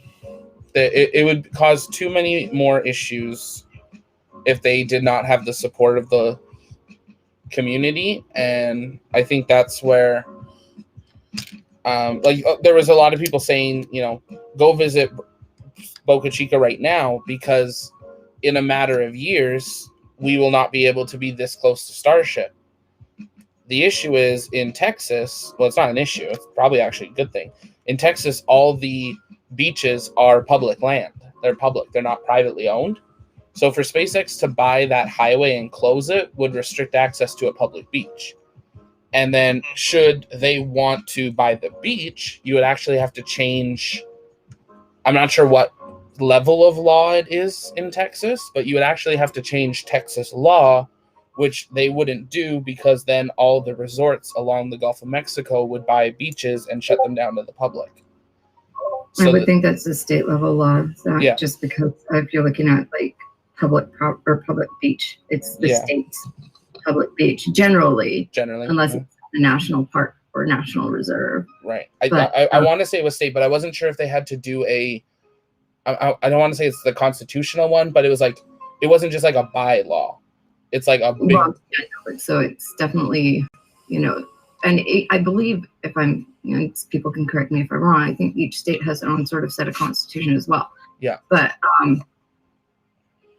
what I was going to say is just with the last explosion that they had there, and all of the damage that people were concerned about in the animal reserve that they have right beside there, just sort of lends to their argument about not wanting to do something that would upset the people around Boca Chica and whatnot, because if they don't have that support, and we're already seeing sort of the outcry when something does go wrong, and when it does end up impacting areas that they're not supposed to really be impacting. Right. So makes sense. Yeah, it'll be interesting to see how, especially now that they've approved the launch. Now, they aren't calling it approved the launch tower, but I was reading the document, and the FAA has already done the airline investigation, and it's basically like, yeah, you just got to put a light on it, and it's got to blink a bunch of times, and you're good. Go for it. So I'm pretty sure the launch tower is like fully approved from what I was reading in the document. But even that is going to change. I mean, one only changed the skyline, but this is a massive structure. And let's be honest, even once they get it launching and landing, now they're going to try to switch it and catch it with a tower. You don't think that's going to blow up a few times? Not sure they're going to catch it the first time. Unless they do the zip line method, which then maybe. No. They better do it SRB style. They didn't catch the SRBs. They didn't catch the SRBs, but they allowed it. But I mean, like, Elon Musk is just like, he only said they're just gonna try and catch it like horizontally. Yeah. So, like, if that's that, there's SRB style. Like, it's gonna come down like an SRB, and then they're gonna try to catch it like that. I see what you're saying. Yeah. Actually, I think the SRBs technically came down vertically because they had just the parachute in the nose. At the end, yeah. So they ended up just being horizontal in the water when they were fished out.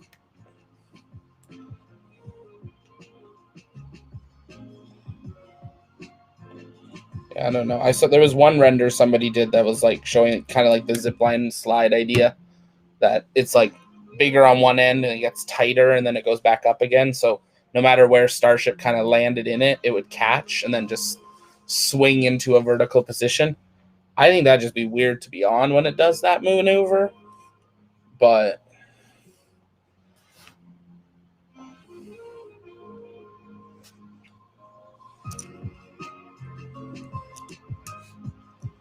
wait, that video you showed me, but we can't win. Explain that. Say that one more time. You said video. Why can Elon create these incredible nano-sized chips that we were looking at yesterday? Yep.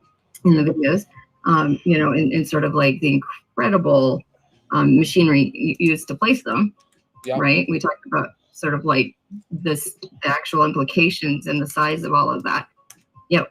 He still has a problem landing some of these things I'm like, come on, it cannot be more technical than putting a chip in a brain. It's a 15-story building, though. How is that more technical? You got a lot more room to work with, man. It's true.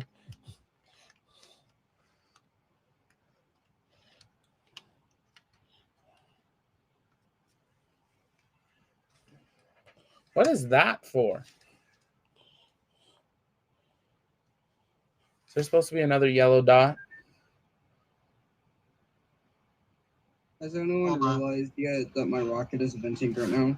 No, to be honest. Yeah, I just put that over into the Discord. Okay. I'm pretty sure Zach's paying attention or trying to pay attention to what he's doing. Sorry for being such a disruption, Zach, and asking you the hard questions. You're all good. I feel like there's so much more going on during landing, like all the changing variables and mechanisms that have to work in harmony. Yeah, that's a good point. It's not a set, more like the brain one is more of a set science, I guess, in some ways. But it's not. I mean, if it was a set science, we would know a lot more about the brain than the 10% that we use, like scientifically. You would think that we would be, I think they know more about the dynamics of launching a rocket and hopefully landing one than they do about the internal sort of communication processes of the neurotransmitters and the neurosystem within the brain and the body, the central nervous system and such. Mm-hmm. Okay, there's that one. There's that one.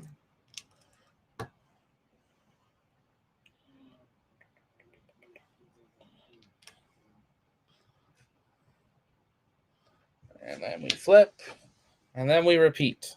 As far as making like my hands almost feel like, I want to say raw, but Oh yeah, definitely. it's like, okay, we get it. Are you telling me that you need gloves to put this together to protect the fingerprint tip?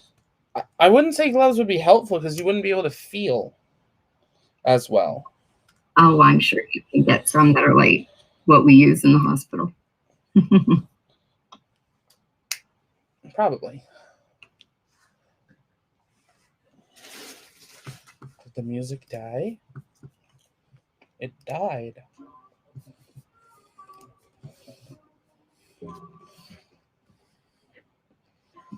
So how far through the build are you at this point, Zachary? Just so some of us who have been back and forth have an idea of where you're at. We're on step 97. Of? I don't know, but we're on page 130 of 320. 133. And there's 4 steps. There's halfway there. 2 to 4 steps on each page. Gotcha. But I feel like as we get later on, they have to fit the whole shuttle on a page. So there's probably only like 1 step on a page. Is that an accurate guess, Marcus? Yeah. That's what I was going to say. Ask Marcus. He could tell us exactly where you're at. So if Marcus, at the speed we're going, we are just at the 2 hour, coming up on the 2 hour mark. Where are you guessing we'd be ending in how many hours? I'm not going to hold you to it. Can we take that?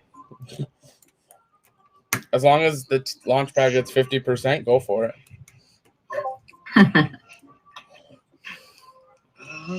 Honestly, probably not long enough for me to stay up for the rest of it. Probably not long enough. Huh? You mean it's going to be too long, so you're going to go to bed at some point. Longer than you want? Yeah. That's fair.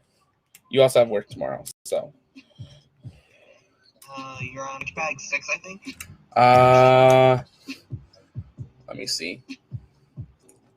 We will be opening bag 8 in a minute. Okay, so you're on 7. Yeah. Okay, and there's 17 bags, so so essentially it's like 10 more bags. Oh my gosh.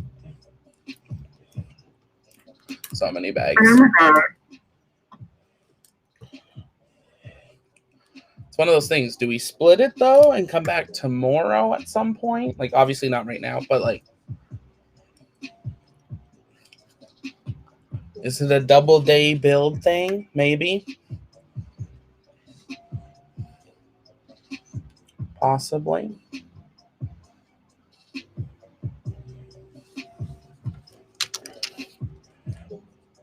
Oh, got a piece.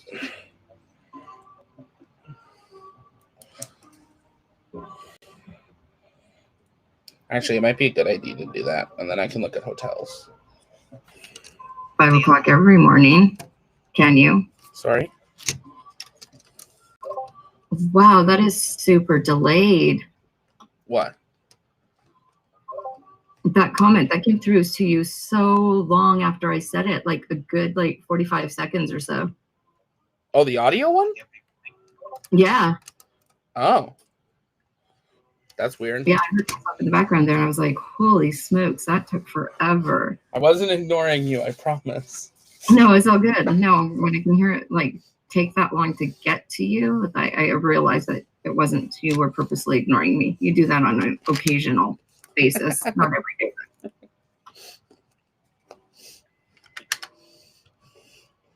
Only when you're mad. I'm never mad. Ha ha. You know, I'm gonna suggest you finish at least bag 8 tonight. Oh, yeah. Because bag 8 is where you'll finish your landing gear.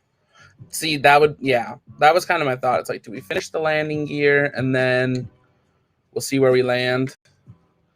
Badoom. Wait, what? Where does this? Huh? This doesn't. What step and page are you on? Step 102. The part that you were off our screen just a little bit though, so people can actually see it. There you go. Awesome.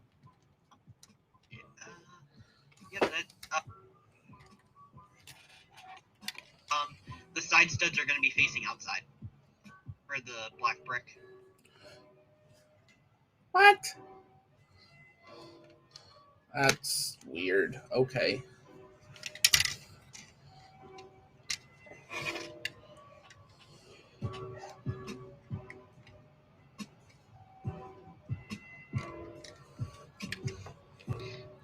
I think you have to move them over one. They're supposed to be on both the studs. Oh. Marcus, are you translating these instructions for him? Okay, let's pull this up here. A little bit.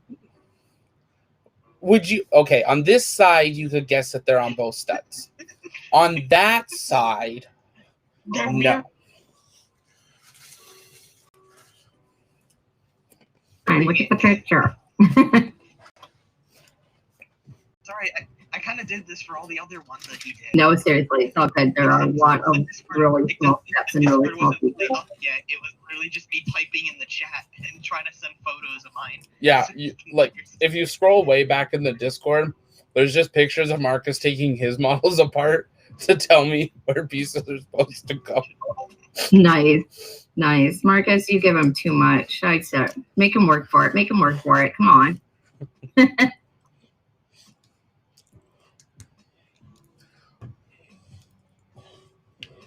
FYI, I'm probably the only people that can give Zach this much grief and get away with it.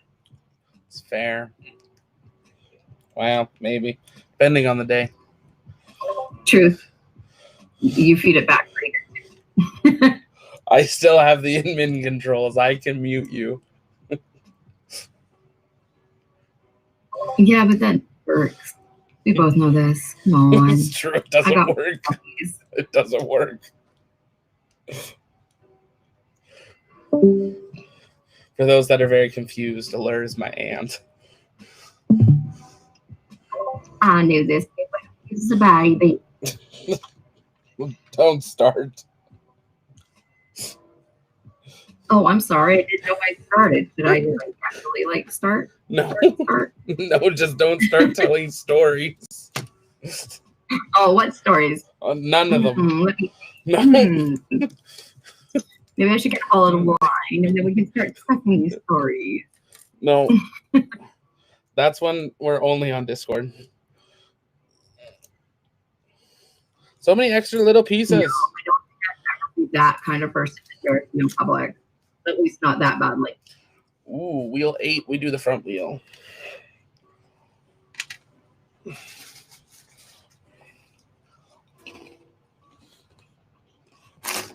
I definitely said wheel 8, we do the front wheel. Bag 8, we do the front wheel.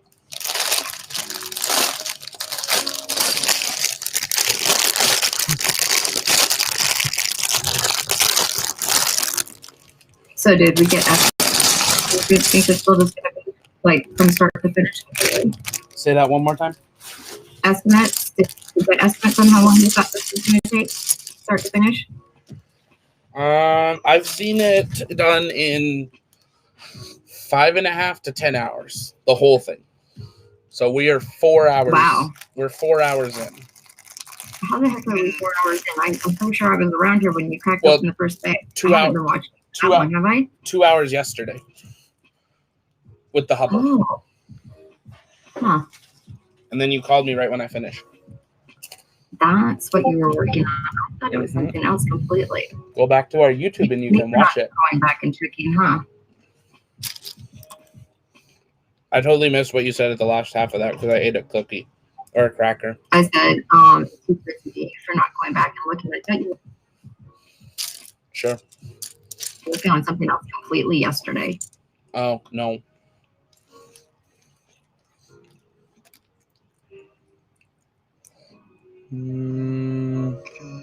Hold on.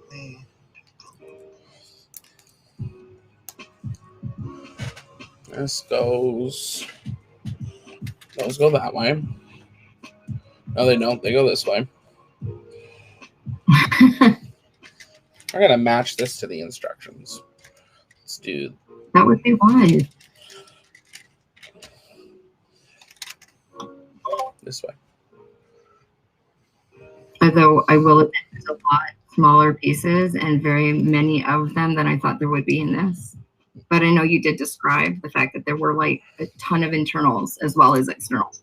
I knew there was a lot of internals. This is definitely more than I thought it was too. Like, I mean, I saw Marcus build it, so that one I kind of had an idea, but it's like when you're actually doing it, you're like, huh. I was going to say it would be a lot different when you're actually building it yourself, for sure. For me, I started mine last Friday around, 8:30 after how long it took you to join? Oh, for when I started? You were just opening the first bag, I think. Yeah, and it was like... That was like 10 minutes after? 12? I think. For my time? Yeah. And then, I went until like a little after 12, closer to 1 that first night. So that's like, 4 hours there? Yeah. I did that first night. And then the second night I did about the same. Yeah. So yeah, I did mine in 8 hours total.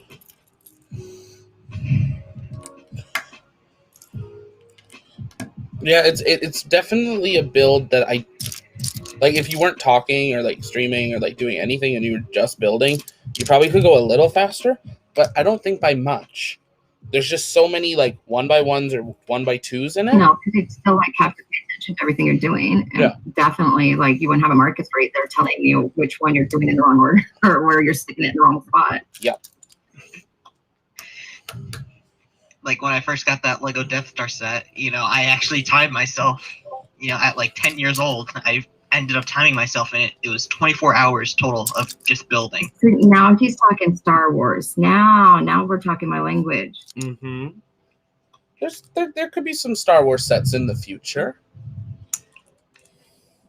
Actually, some brickheads maybe, or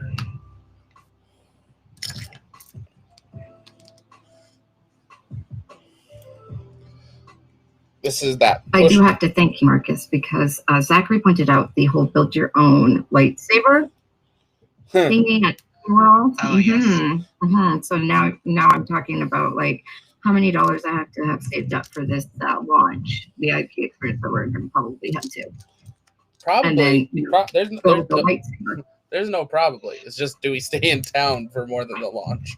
Oh, okay, Zachary. So I guess you're funding the whole thing. Thank you. And if you want to get extra blades and crystals, you're going to need at least $400. If you want the basic, what are we talking? Like, just whatever you got, like, what comes in the normal package, and how much is it?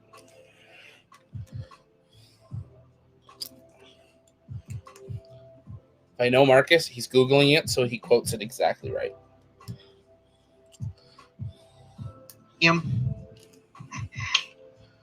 It's the blade, it's the saber, you get to build it yourself. Right. It's the experience also that you're paying for. Yeah. It's the medium length blade, and you get one crystal that you choose, and then you get a basic carrying pack. And that costs you how much? I'm trying to remember off the top of my head. It was 200 and something. So I've got 3 people that would be working on, not counting Zachary. Yeah. And in that.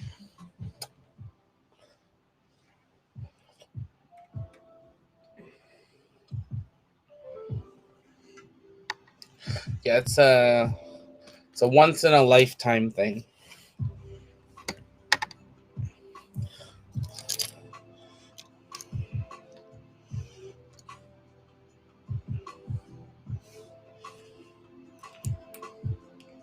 I don't know if either of you are talking, but I lost both of you again.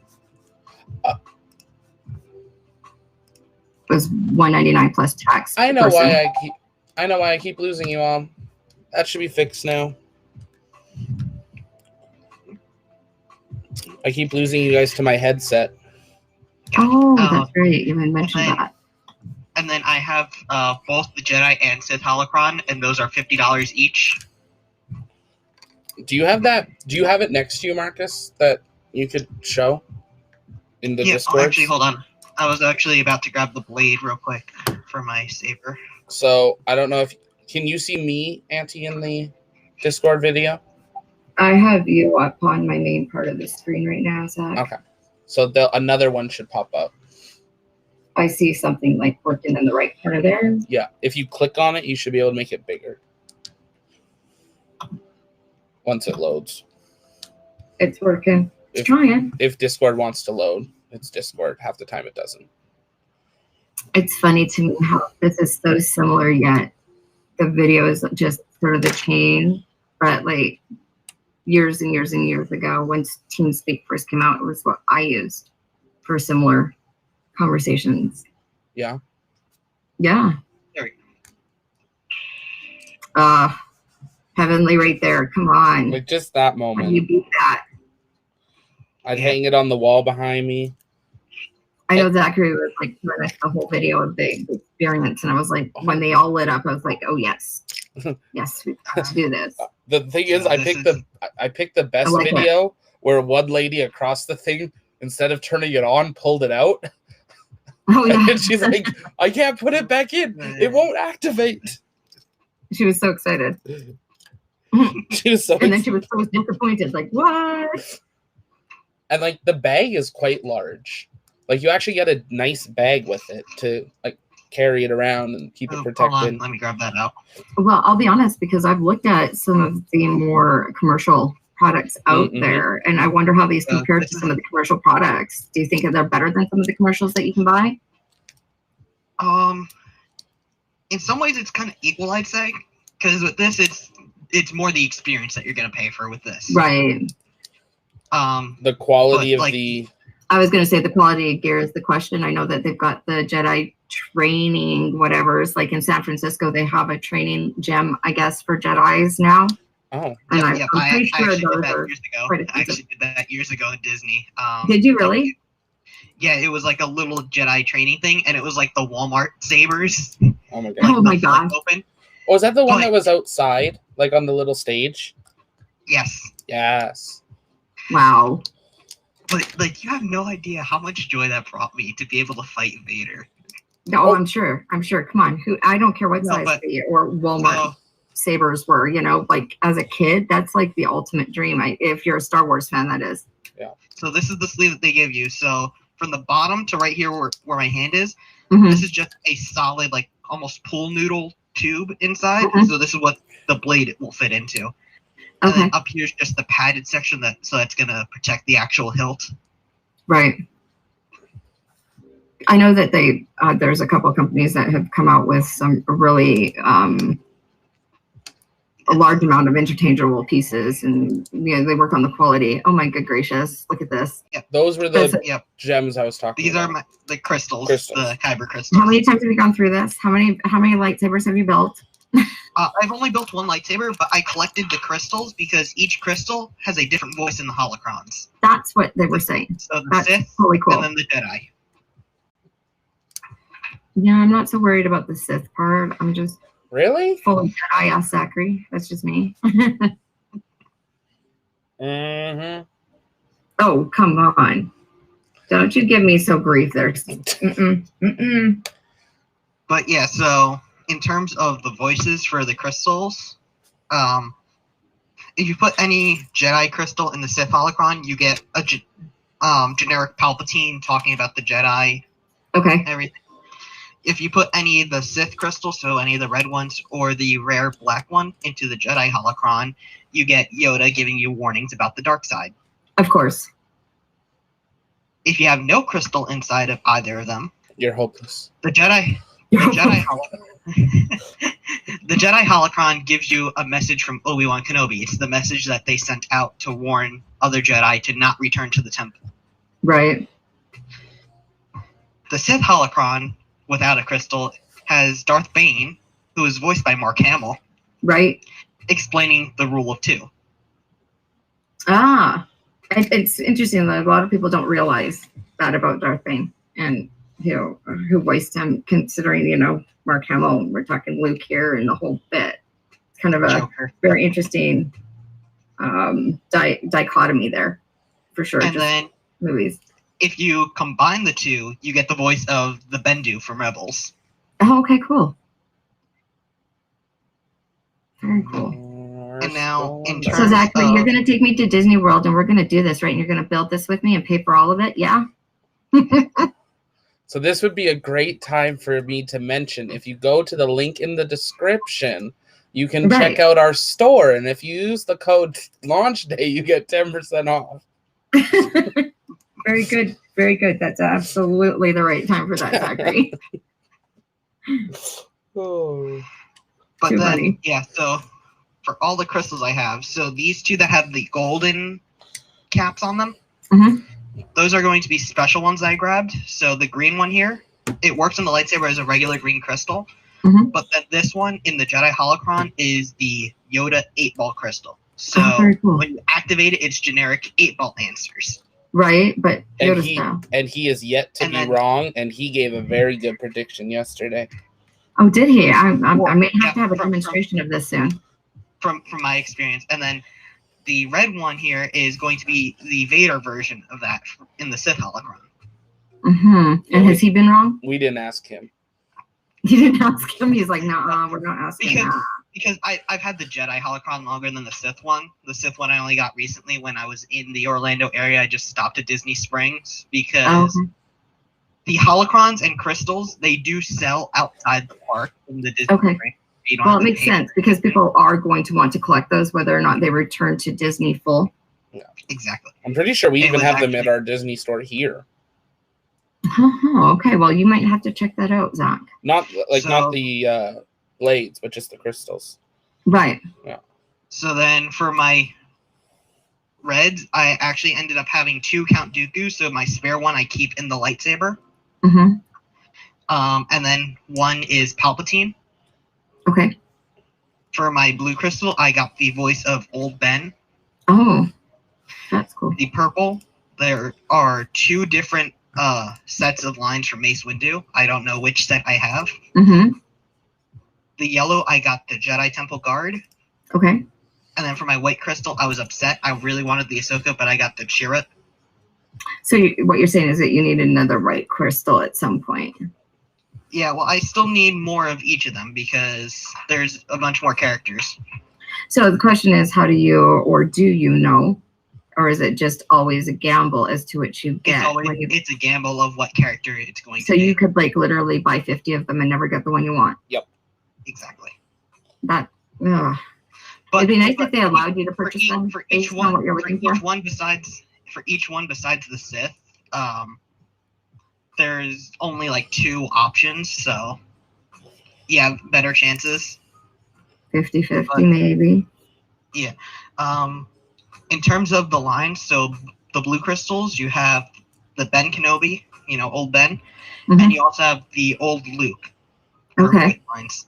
For green, there's 3. There's the Yoda 8-ball, which those ones are marked separately, so you can find those ones. And then there's Yoda and Qui-Gon Jinn. For purple, it's the 2 Mace Windu lines. Right. For the white, it's Ahsoka or Chirrut. Okay.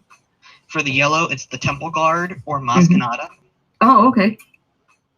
And then for the red, when you get the red tubes, it's either going to be Count Dooku, Darth Vader, Palpatine, or it's like a 1 in 50 chance or something like that. 1 in 100. It's a black crystal. Right, you were saying about the black crystal being very rare. Yeah, and that gives the voice of Snoke in the holocron. But it does just do a basic red lightsaber blade. Oh, okay. Okay. So what lightsaber color did you end up with when you first went through? I ended up with red. You did. Very cool. Yeah, but I actually kind of left it up to chance because I actually closed my eyes and then reached and grabbed one randomly. So is it random though, or do people actually get to pick the color that they want? You can pick. They bring a canister in front of you with the crystals of all the different colors. So people do actually end up with the color they want, or if they're yourself and want the random one. The only ones that aren't available in the workshop when you're building your lightsaber are the white and the yellow. Okay. Why is that? Because those ones weren't used as often by any specific groups of characters. So I guess they figured, people don't really know these colors as much. I don't think people, I hate to say it, unless they're really, really, really, dedicated fans, right? Like you. Definitely. I don't think many people follow the colors or how they may have changed over the time with, characters and whatnot, and what they really stand for or mean. You have to actually as research that stuff and be interested enough to do the research behind that. Yeah,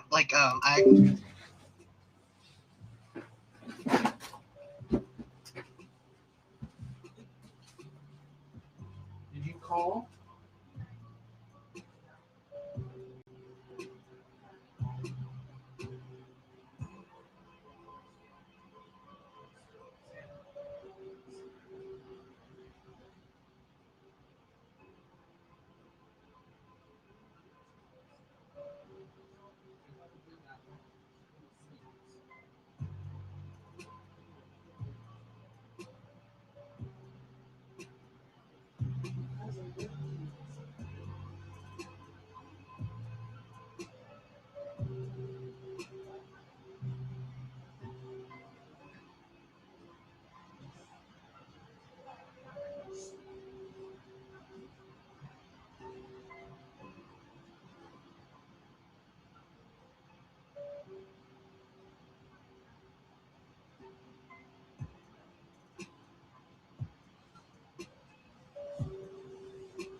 Look at all of that, Zach. Holy smokes. Look at what? Sorry. Just how much you're honestly, we left I should say I switched screens over so I could see what Marcus was showing me, and I come back and that pile of like it was miniaturized. Oh yeah, I built this thing. Oh, of course. My batteries are kind of getting low in this, so.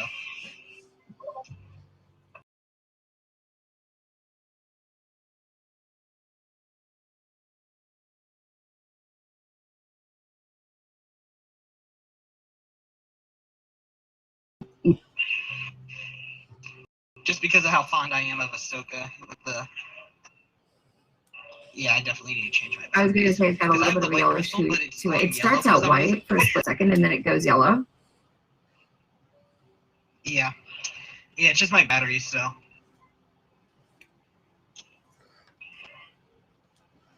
Still pretty cool. Like, Zach and I were talking about it. I'm like, so how long do you think we're going to be there? Like, actually physically on Kennedy versus how long are we going to be in town? Actually, I did end up buying one of the longer blades. However, mine is a bit defective and I have to open it to fix it up. But you'll see what's wrong with it as soon as I ignite it. It's heartbreaking. Oh, yeah, I see. It's a little bit of an issue. Yeah, Actually, this is kind of cool because in the dark, you would like not see where that is coming from. Yeah. When you think about it, as a lightsaber, that's pretty like intense because that gives you a, I don't know, 3.5 foot reach that they aren't aware of. What I've been trying to find is there are people that actually make custom pieces to put onto the hilts. That particular hilt? Yeah, like it's a basic plastic like. They're all the interior, same. and then it's all these die-cast pieces that you attach to it. Right, and I know I've seen other like people that or other companies that manufacture that have that exact ideas where you can customize your hilt, literally build it any which way you want. Ultimately ending up with something that's very similar to what you have. But I wonder how interchangeable they are, if at all. Actually, these ones are like you can use any of the parts. You know, like if you go multiple times and start collecting them. Right, but it's specific to each individual manufacturers, so to speak. Oh yeah. Very, like Apple versus Android versus not. Exactly. Yeah. There, it's not really gonna work. But something else I did get was because I do have the Covertech wheel on this. I did end up getting the belt clip, so that way I could attach this to my belt and just like walk around with the lightsaber hanging off my belt. Which in this day and age, I would think everyone would think was cool, but I'd be afraid somebody would actually take it seriously. Like some people are just so out there when it comes to weapons. That would be just one of like, I would be like, really, are we that off the wall this day and age? But I mean, it would look cool, that's for sure. But I would be like, somebody would be just so bent about it, right? Because probably the best thing about like when you do this is how interactive Galaxy's Edge itself is. Mm-hmm. Like if you take your lightsaber out in front of the first order troops, they're gonna stop you and question you, like right there. That's awesome. It's amazing. What am I? Oh. Zach is having a moment. Oh, what are we having issues over? So like when my family went for the day, you're good.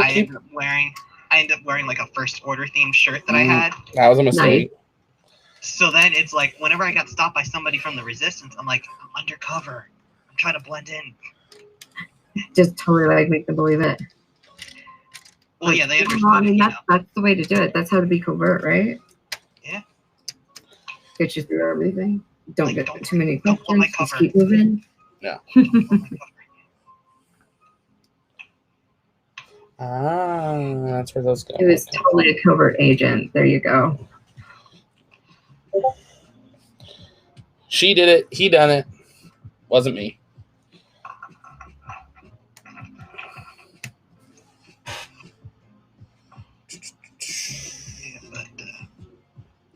Yeah. No, we were looking at options on where to stay and different things. It's like, do we want to do Universal as well, or so many options? So we got like the basic one. The suite you found, Zachary. Oh, the presidential one? Yeah. That was pretty impressive. Why is this wrong? Hold on a second. I hear it talking, but it's real quiet. Oh, yeah. This message is a warning and a reminder for any surviving Jedi. Trust in the Force. Do not return to the temple. That time has passed, and our future is uncertain. We will each be challenged. Our trust, our faith, our friendships, but we must persevere, and in time, a new hope will emerge. May the Force be with you, always. I like the foreshadowing there with the New Hope. Yeah. Because that was actually like in the first episode of Rebels, that version. Mm-hmm. And then we have... I have little discs that I wear that say "You're my only hope," and then it's got the Jedi emblem in white gold. Mm-hmm. So I am a little bit of a fan. Do you know who I am? No. It's like you can just hear the subtle Mark Hamill in it. Right. You know. They killed each other. No.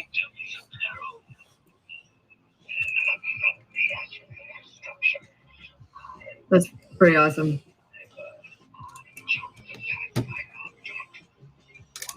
I like how Mark Hamill posted yesterday about the, how did they say it, Moonon? That they like a. But then it's... Sorry, go ahead. If I combine... This is cool. So they change color. Right, I just saw that. Jedi and Sith wield the Ashtar and Bogan, the light and the dark. I'm the one in the middle. The Bendu. I'm the one in the middle. The Bendu. Because he's the one that warned them about combining the On holograms. no side. I'm beyond your way and wars. Unseen, unknowable, like a rock in the river. Yeah.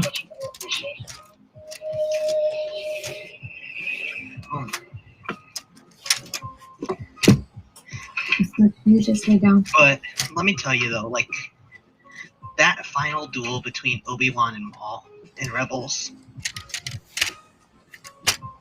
Now that was something. Yeah. Like, have you seen any of the breakdowns of it and everything? No. I'm kind of one of the people that unfortunately have been very, I think when the last few movies have come out, I've been very, very like busy. When I got really into it, Yeah. you know, it's just there's certain parts or aspects that I was much more like when I really started getting into it, that I was able to spend a little time on, but unfortunately, like Zach can tell you, I've spent a lot of time in the last number of years really dedicating myself to my career and a lot of education. So like yourself, I'm sure you know, when you're really deep into study, sometimes other things take to the back burner. That would be one of them. You know, it was actually an interview with Sam Witwer, who did the voice of Maul throughout Rebels and the Clone Wars. Right. And he actually did like the full breakdown of their final duel there. Right. So Obi-Wan is initially, you know, he doesn't ignite his lightsaber first, you know. While Maul's doing the first move, he's the one attacking. Right. Essentially. But when he does, Obi-Wan ignites his saber and he goes to like the classic general stance. Right. Where he's like pointing the saber forward.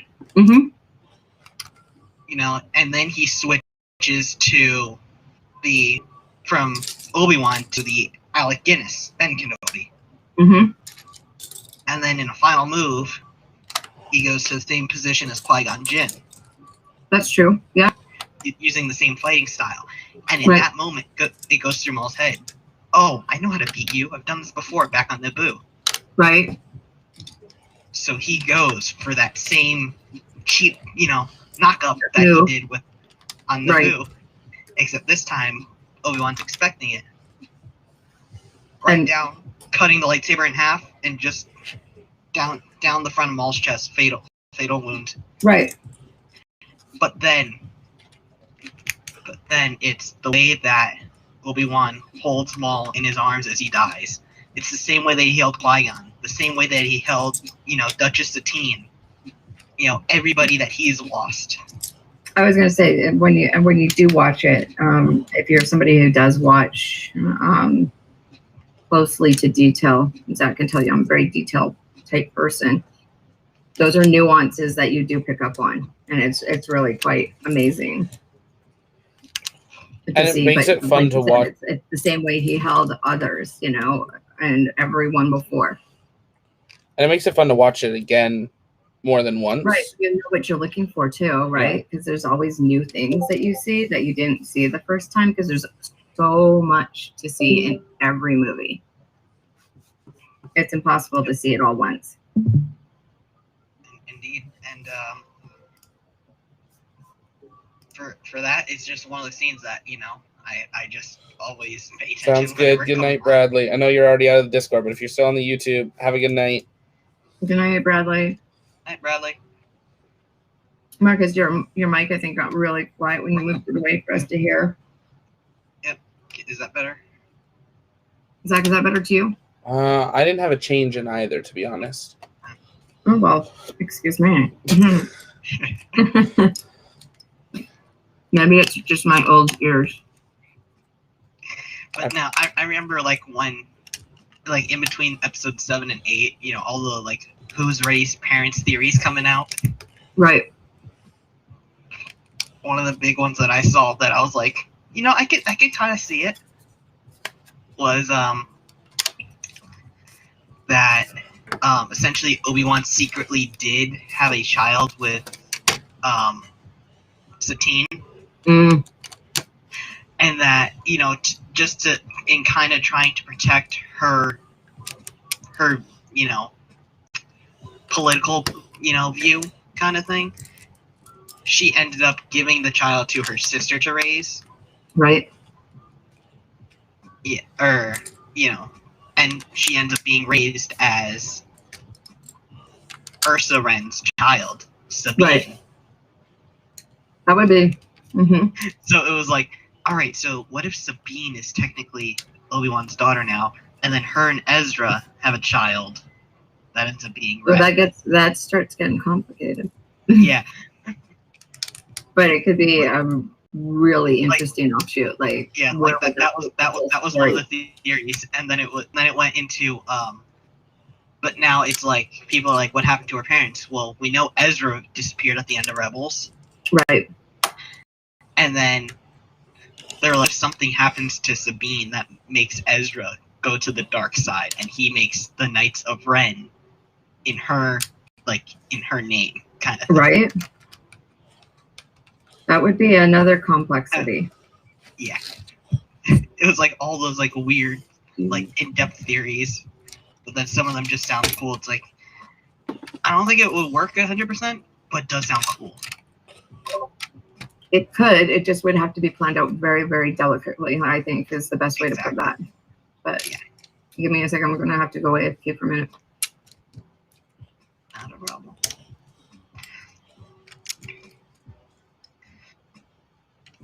Zach, did you start playing with the landing gear? Sort of. Mine wasn't really functioning. So I was going to ask you about it. But then I saw the wings were next, and I was like, ooh, that's going to be a satisfying part. Like, that was fun. Yeah. Like, just that, like, that just goes together so well. That looks very nice, that. But no, when I push my landing gear, it doesn't have to go down far, right? Like, it's just that, right? Like, yeah, that should be it. And then it should just, right? It's not. It doesn't go deeper. It should be a little deeper. Should it than that? Yeah. Because then if you lay it down on the gear, like if you set it down, like that's really, really close to the ground. Yeah, like it feels like it should be one a little higher. Yeah, it should be higher. I don't know why. Did you mess it up? Whoa, whoa, whoa, whoa, whoa. I don't think. Like, it's not that, like, if I do it this way. Give me a moment. I'll be back in a few. I'm going to go take a photo. Okay. Down. But basically, that's how you can trigger that landing gear, is that back fin. You push and it deploys that front gear. So how large is this going to be? It'll gain, like if I put it here, oh, it helps if that doesn't break apart. There'll be more here, about that far, and then if I center it, we probably about that much more here, and then probably just to the edge of the screen, just off the back with the engines. But it doesn't get any wider. This is the edge. And Very then cool. height, probably 3-4 times the height it is right now.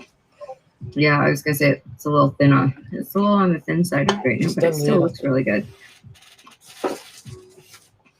Depending how the landing gear goes,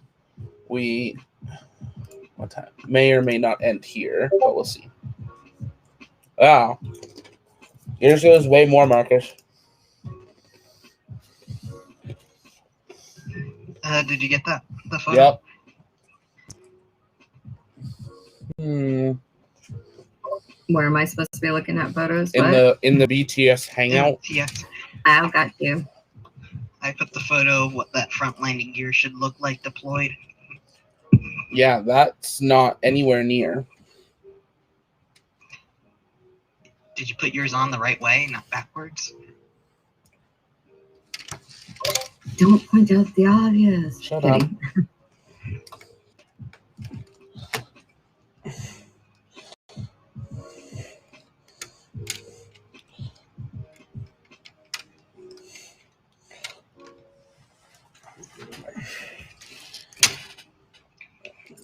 Un momento.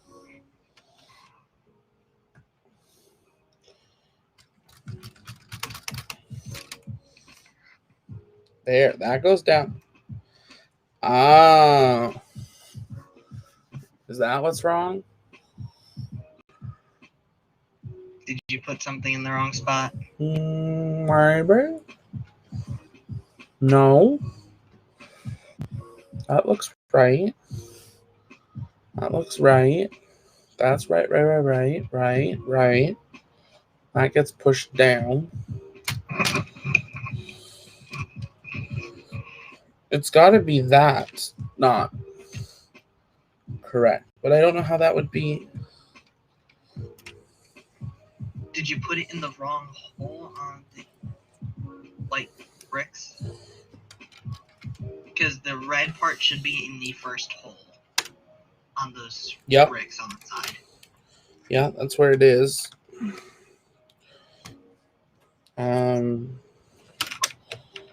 So is it supposed to engage fully properly right now, or is there something else that might be built into it that's going to change it? No, it's supposed to. Well, he just took. It was supposed to do it. He just took some of it apart to try and troubleshoot it.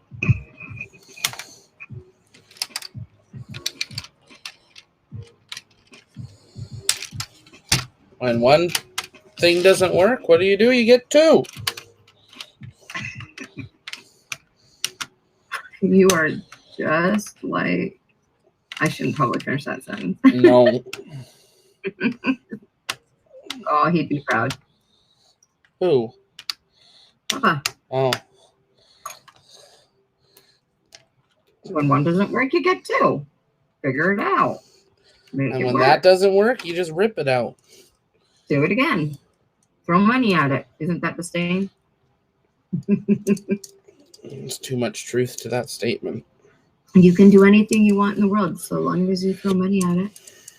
You can fix any problem so long as you throw money at it.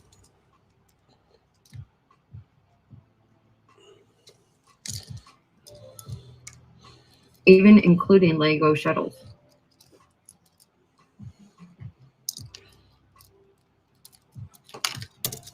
No, we're such big fans over here, Marcus. I don't know if Zach has told you. I've got Luke and Leia and Ray as a few of our fur friends, or fur babies' names. That was the weirdest first phone call. Luke, get over here. Who's Luke? Leia, what is happening?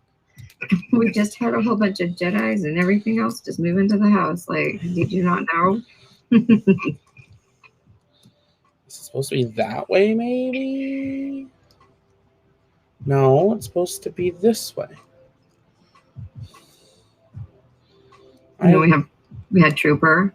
Unfortunately, Trooper didn't make it. He was a little bit born. His lungs were underdeveloped when he was born. And then we sort of started to move away from that whole theme, only because I couldn't carry on with it after that. I figured it out. What did you do wrong? Those pieces backwards. Well, there's only, so many ways a piece of Lego can go together. See, this piece here needs to be this way. And the only way you would tell that is if you zoom in on the picture. Shush. If you zoom in and you look at the little indents on the piece. It changes the angle at which that ploys. I think so. Now I have to figure out how to rebuild this. Put it all back together. Yeah. Well, that still looks wrong, but that would make more sense on why that can't. Yeah, that would fix it. Right. So it would like have it hold as the correct angle. Yeah. It looks weird, but I bet you when it happens and it works because right. then this deploys. Oh wait. Is that right? Hold on. Rotate it so the side is facing upwards. That's not right. Nope. No, the other way. This doesn't go there. This does this. Yeah, that one that you're pushing out needs to be rotated around. So it's essentially like the two circles are facing towards each other. If that makes sense. Flip it over. Not the whole thing. A piece that you're taking off. This comes out. This comes out. Now what? All right. Take the little piece with the bump that's attached to the spring currently. Yeah, that one needs to be rotated the other way around.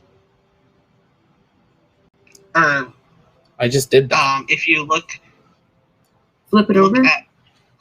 Which step is it? Step 130 on page 147. Yeah. Geez, he's got the steps memorized too and the images. Dang. I have my manual open in front of me at the same time. I guess I also could just do this. If you can see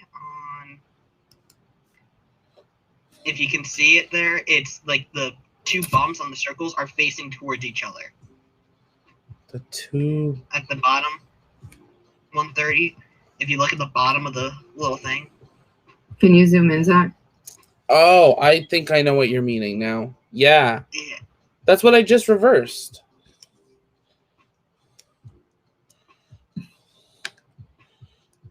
So this way. That way. That's what I just had.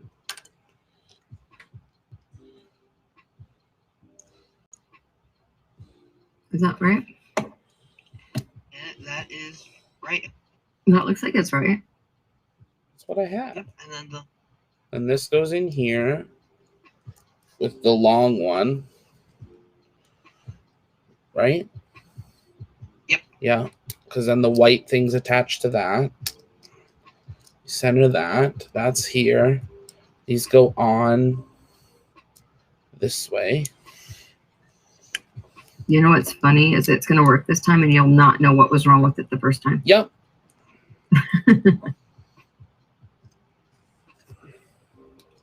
Now you're going to attach them. Now I have to put this back in. It's amazing to me how much LEGO has advanced in everything that they've created. I mean, since I was little, I had remember that travel case full of Legos? I don't know if you remember that from when you were a kid, Zach. No. If Grandma and Papa still had it or not. It's probably somewhere in the house. It's like a hard-sided, like what we would, like a railroad suitcase type thing with the flip latches. You know, the brass flip-up latches where you hit the little button, they flip. Okay. It was like an old, like, honestly, I call it like an old 1940s, 1950s style suitcase or railway case. I think that went in the flood. I bet it did. I'm betting it did, but it was full of Lego. Well, of course. Did you know that? No. Oh my gosh.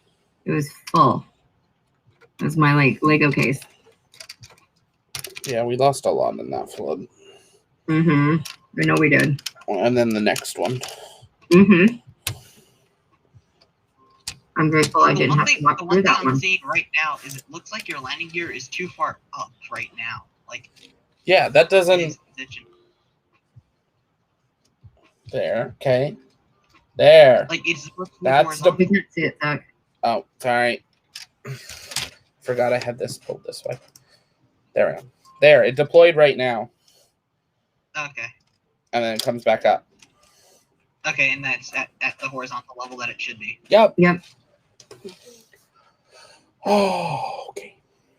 Don't forget to put the two red axles back into those gray parts, because Yeah, that's there's part of the structure. That's what keeps the landing gear from ejecting itself. Where? The two gray bricks. Oh, in here. Step 134 there. Yeah. Mm-hmm. Okay. Now we have to go back to where we were.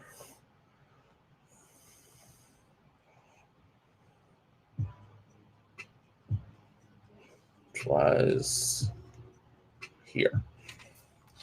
Bring this back in frame. Okay.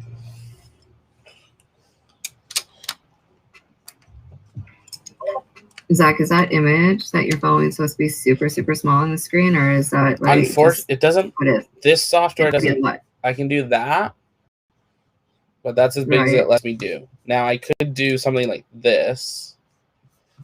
Ah, If that's better. well, it depends on what kind of comparison you think people want to see. I think, periodically popping back to this sort of image would be really good, so that, we have something to compare to. Sure. And then there was the method that I was using, Which was like how many cameras set up and all the fancy stuff that you would do. Yeah, I used a second Discord account on my phone and a wide-angle lens on that to get my overhead view. Right. Okay. Then on my computer, I had my webcam on, so that was my view, and then I also had the screen share of the manual. That's what I got on Wow. right now. Where does this go? It doesn't want those yet. Okay.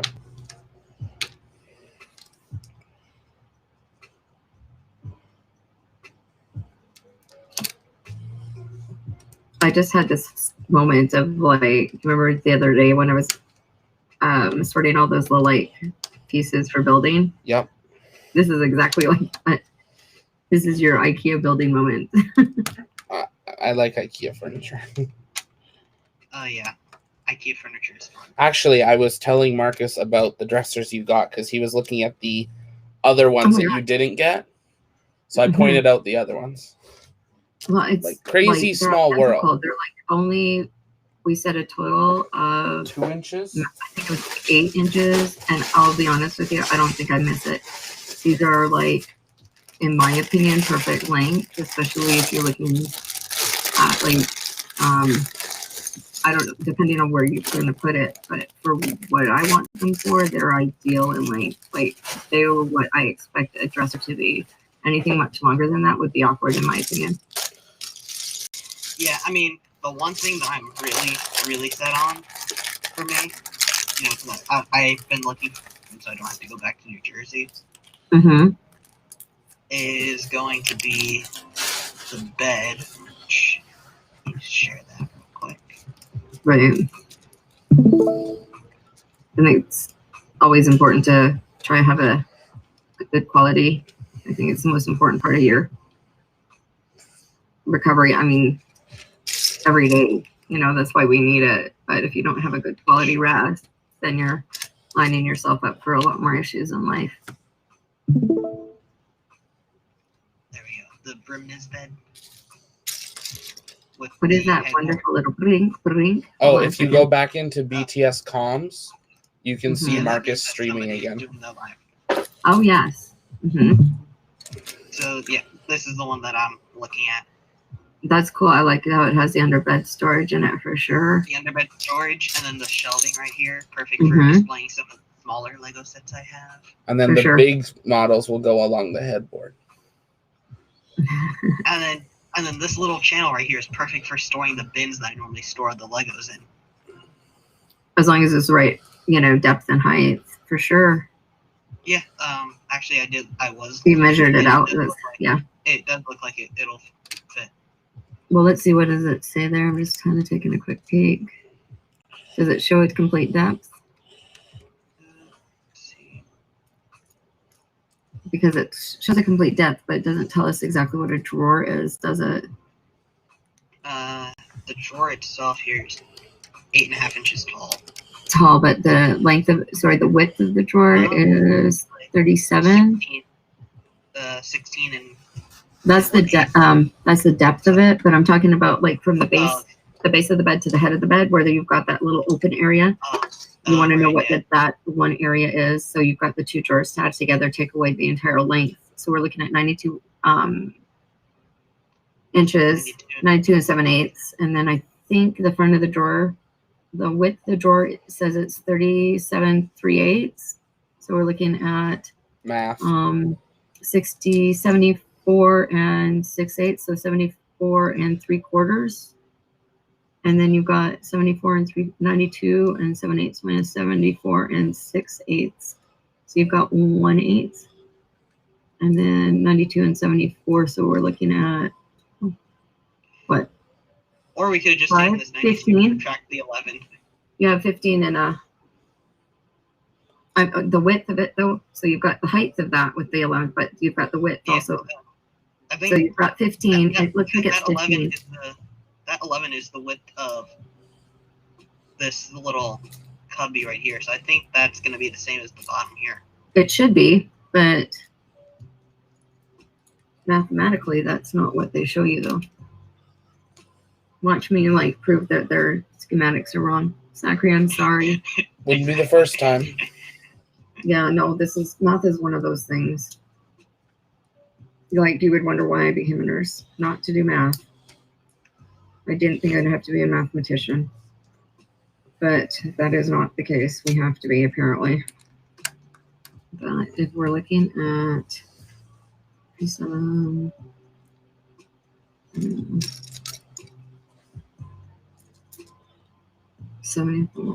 so no, it is. It's 90. It's actually 11 point. It's 11 and 1/8. Okay, that makes sense because it's also going to be you have this little border on these that you don't have on the bottom. Yeah, exactly. You have the back border there, so it's 1/8. Yeah, 11 and 1/8.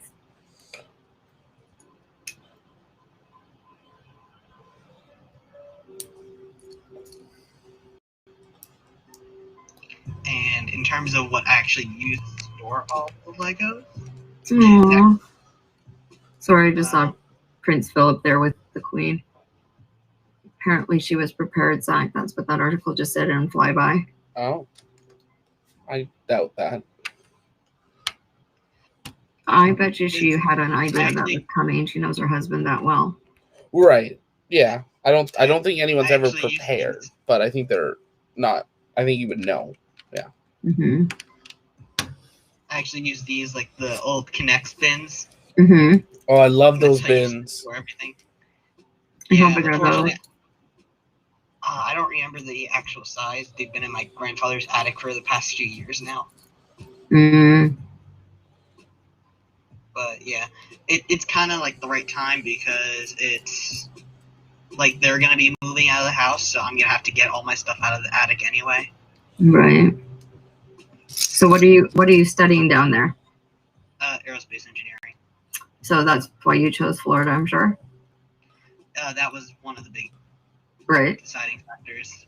Another thing was I just wanted to get out of New Jersey. Well, yeah, it's definitely a different environment down there, I'm sure, compared to Jersey. Let's see. One of the big things, the only real good school with an aerospace program in New Jersey, Rutgers, New Brunswick. Mm-hmm. It would have been about 5,000-10,000 more a year than coming down here. Wow. Which actually shocks me, given that you're where the space industry is. now. I think that it can be twofold. Having that access makes it easier to do the educational bit. Whoops. Copyright. Copywritten music. Sorry. I'm kidding. That was an alarm going off.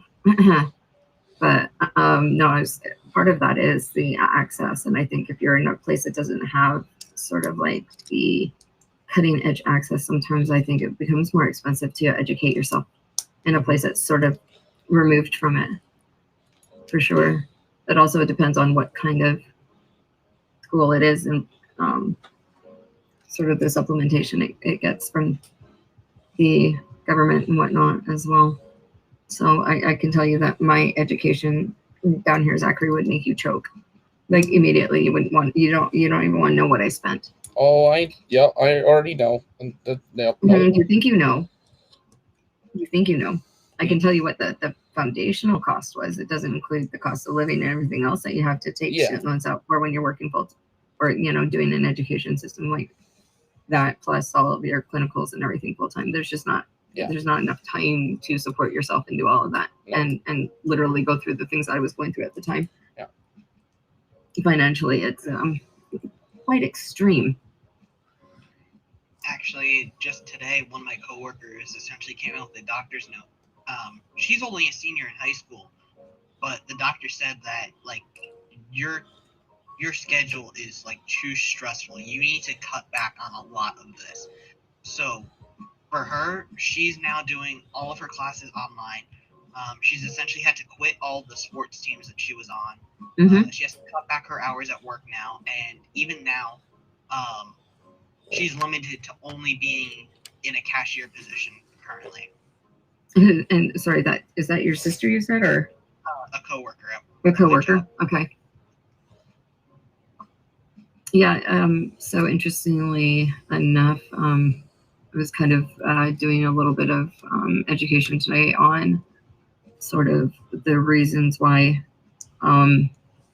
we're seeing higher stress intolerance in the younger generations. And the reality is as we move away generationally from our ancestors in the type of and content of food that we eat, many generations ago, they were eating a very diverse numbers of types of food based on season and location. But certainly they have upwards of 500 to 600 different types of food that they would ingest over the course of a year. Where here, in the way we live our lives, where the average person sort of has the same 15 sort of main staples in their diet. And by doing that, generationally, as we move away, each generation has less and less and less of the microbiome, the different microbes in their microbiome in their gut. And the gut is a significant portion of our immune system. So unfortunately, if you don't supplement that stuff right, and we don't increase the different types of things that we're exposed to, and I know that Zachary will probably be horrified when he says this, or I say this, but it really brings me back to my childhood, and definitely would put his grandmother back to hers. Is the fact that we would literally eat things straight out of the garden.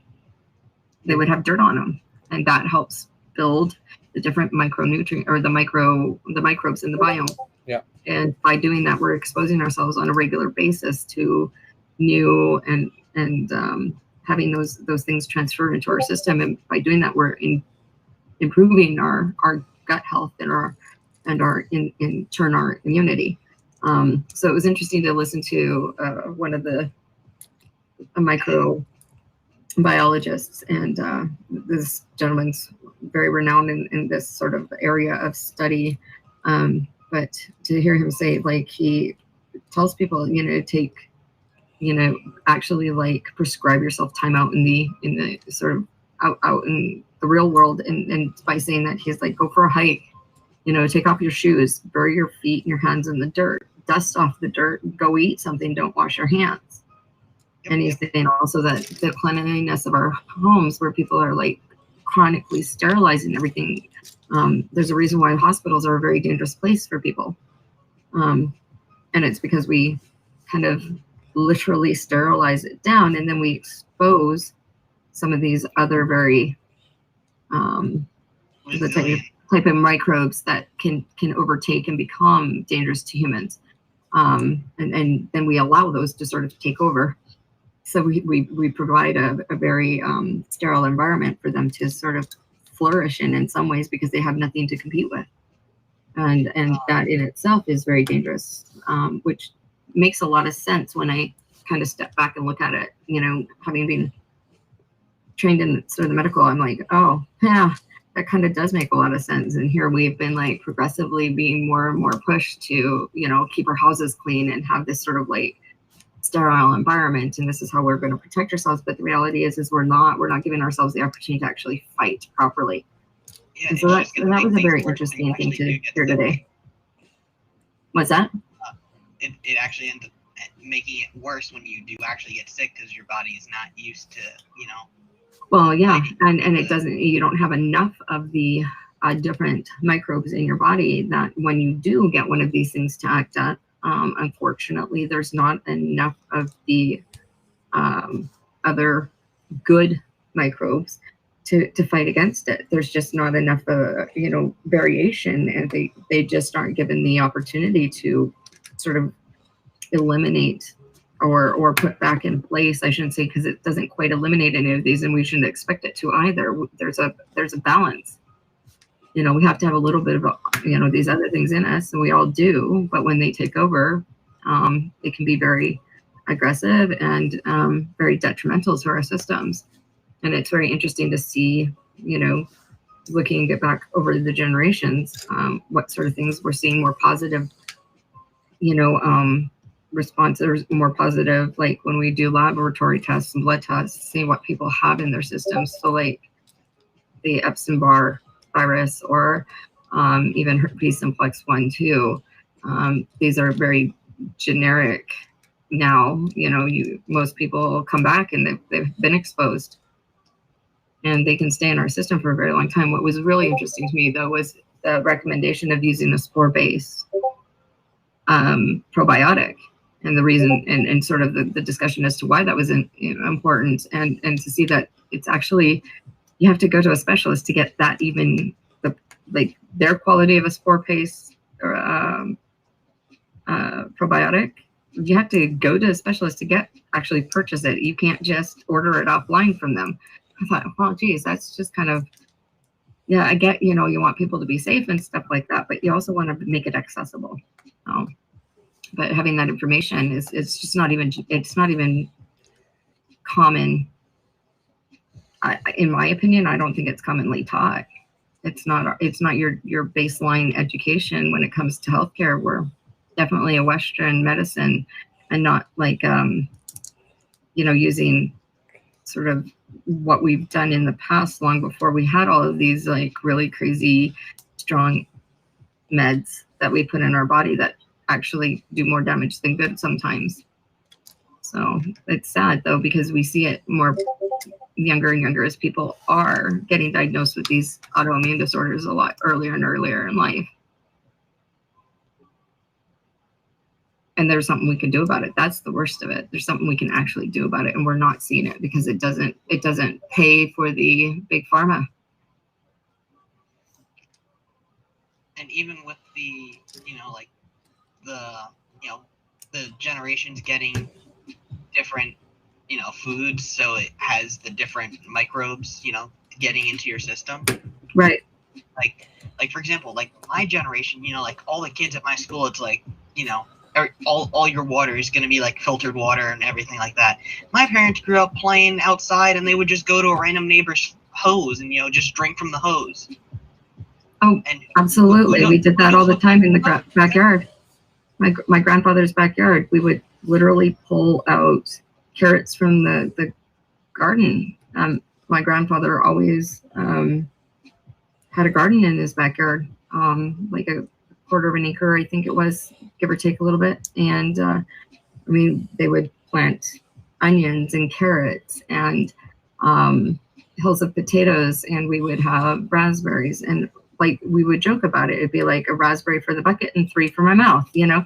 And do you think we ran off to wash them off? The heck no. No, we were popping those things, dirt and all, you know. And that's just how it was. Cucumbers, the same, you know, like all of the things that he would grow in an average garden. The little peas, and I don't remember taking any of that. Maybe the carrots if they were really dirty, you know, and we wanted to have one out in the backyard, like just because sometimes they came up and they were a little bit muddy.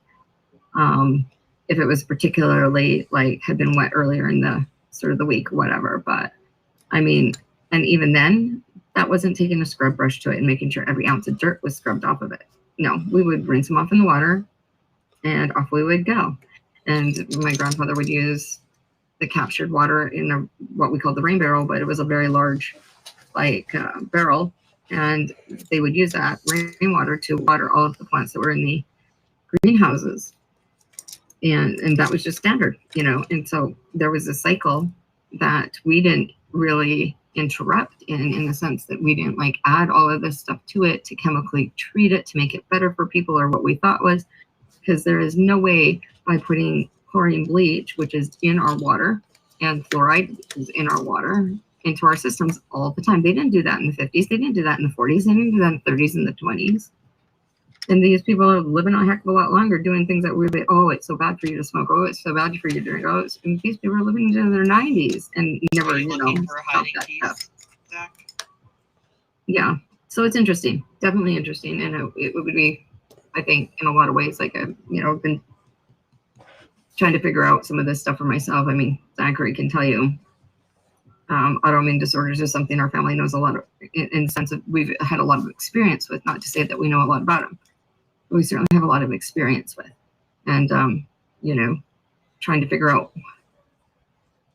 what's the better avenue. How do we move away from some of the patterns of today, which obviously aren't the best way to move forward, you know, and they certainly aren't healing in that sense. I mean, they can do just as much damage as they do good when you come to treating autoimmune disorders. So it's like, okay, you know, and it's something that's been, certainly I've been looking a lot more closely at in the last couple of years, for myself, but not only for myself, but for my daughter, who was diagnosed even earlier at an age than I was. And it's very interesting to me how that happens, and sort of what there's more, they say more environmental the environmental triggers and the environmental, like the environmental you're in, and sort of the triggers that you have are much more poignant to you having an autoimmune disorder than if you're genetically predispositioned to have one. So you may have the genetics for it, but if you don't have the trigger and you don't have the environment, it won't show itself. Like quite literally, it won't show itself. But if you have the trigger or the environment and you're predisposed, one or the other or both, then you're going to see these autoimmune disorders. Or you could have the trigger and the environment, and you may not even have the genetics, but then you start seeing symptomology that would relate to it, which is also very interesting here. My goodness, Zachary, you're gonna have this built-in, like, before you know it. I don't know that you're gonna take a break. So what piece were you looking for there, Zach? The silver one, and then I found it in the bag. Oh, that's a good place to leave it. Yeah. And then right when I put it in, I dropped 2 more pieces. Are you kidding? We're gonna have to get you a little like cat shelf on the ledge, like edge of the desk, just to catch those, because they're too tiny. They disappear. Yep. I'm making you a flower. It's really ugly. Thank you. Really ugly You're flower, so but sweet. it's a flower. It's a Lego flower. I like it. Huh?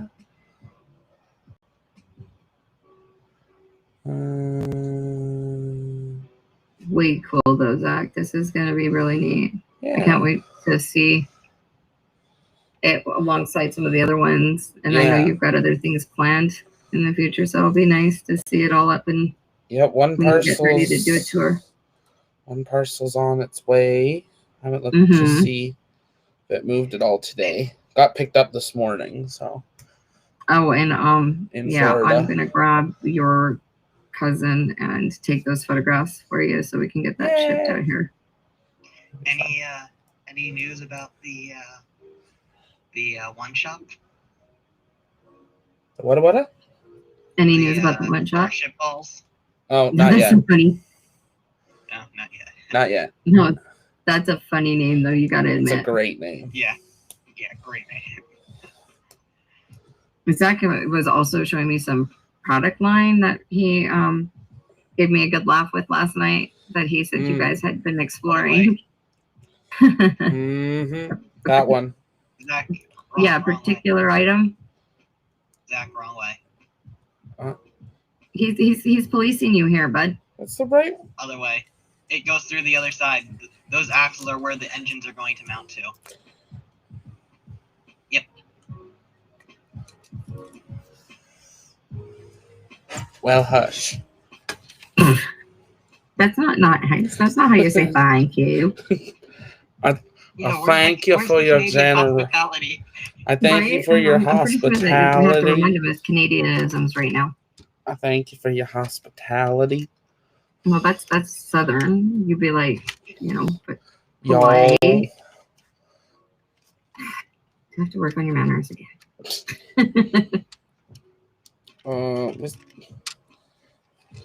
He's like, Well, no, this is.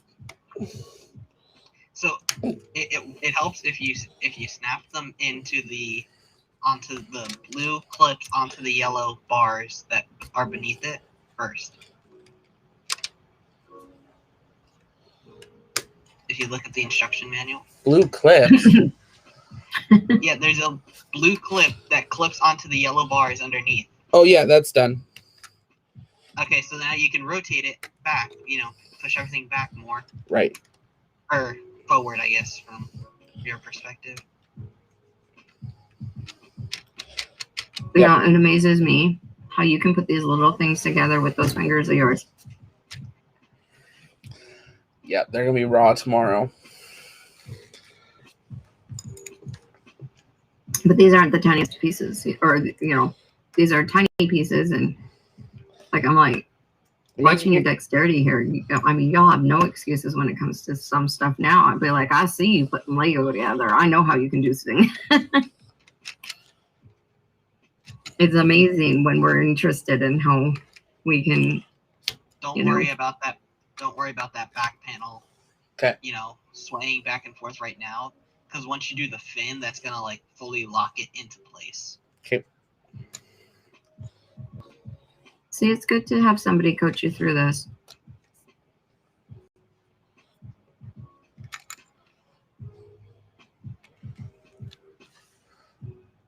But I was going to say, back to the dresser, it would look really good with that bed that you were looking at there, Marcus.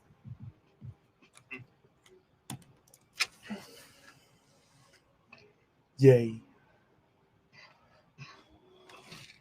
Now what? Now that one. That goes on top. And this goes on top.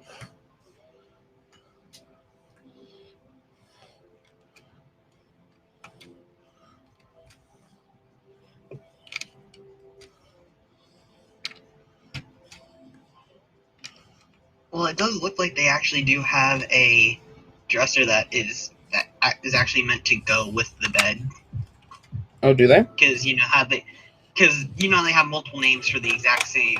Yeah. They have the same name for multiple different pieces of furniture. Right. So for that bed, it's the Brimnes. Then they have the Brimnes dresser. Right. It's just the cost. Zachary and I were looking at for, I think we $90 saw that one, difference. and then we saw it in literally the exact same color, just a different name. And it really, honestly, I don't think that there was much different, except for we determined a few inches in length. The cost was double, and I couldn't figure that out. There's no reason for that. Now, what do you think? What do you both think of this one? I have to move over to it now. Yeah, me too. Oh, that's interesting. I'm coming. I'm coming. That's- The TV stand. It's I loading. guess it all depends on very how much you want slowly. to spend on all of it. Yeah. Like, I ended up having to purchase a number of them. That's why I went with what I did. But also, I mean, space-wise, it was ideal. And I couldn't justify doubling the price for one item when it's virtually identical.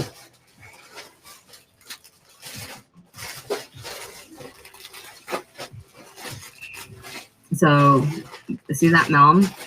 Yeah, It's that was the one I was looking at. Okay, now if you go over and the Cullen, if you go look at the Melm in the 6-drawer side-by-side one, I think they have like, where is it? Because they have like the low dresser right there, the Melm, that one right there. Now go and see the Cullen. Take a look at the Cullen. It's in black. Do you see a difference? Nope, not visually there. No, and look at the price tag. Yep. It's literally like identical, except for it's a few inches shorter.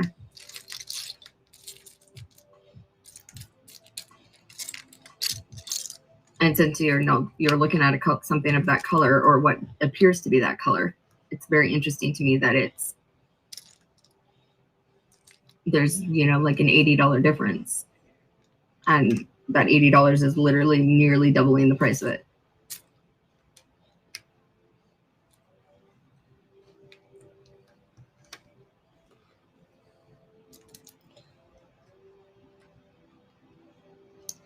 And they also have the Cullen nightstand that looks identical as well to the Melm nightstand. Yeah. Yeah, the thing is with me, I prefer having one of the taller type dressers. Right. Well, if you're only buying one, that's absolutely definitely, like, I can totally understand space wise. I'm used to having like what we refer to those as tall boy dressers, and then those short, the low, like 6 drawers, three stacked side by side. As a standard is sort of like the 2 different styles in one room.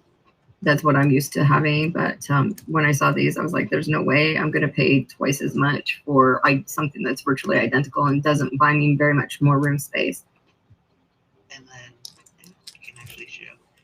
Yeah, I realize I can download some of the instruction manuals for the old sets that I have. That's probably a great idea. Because with the PDF editor, what I was able to do is, let me see which one had like a really good example of it. I think it was actually in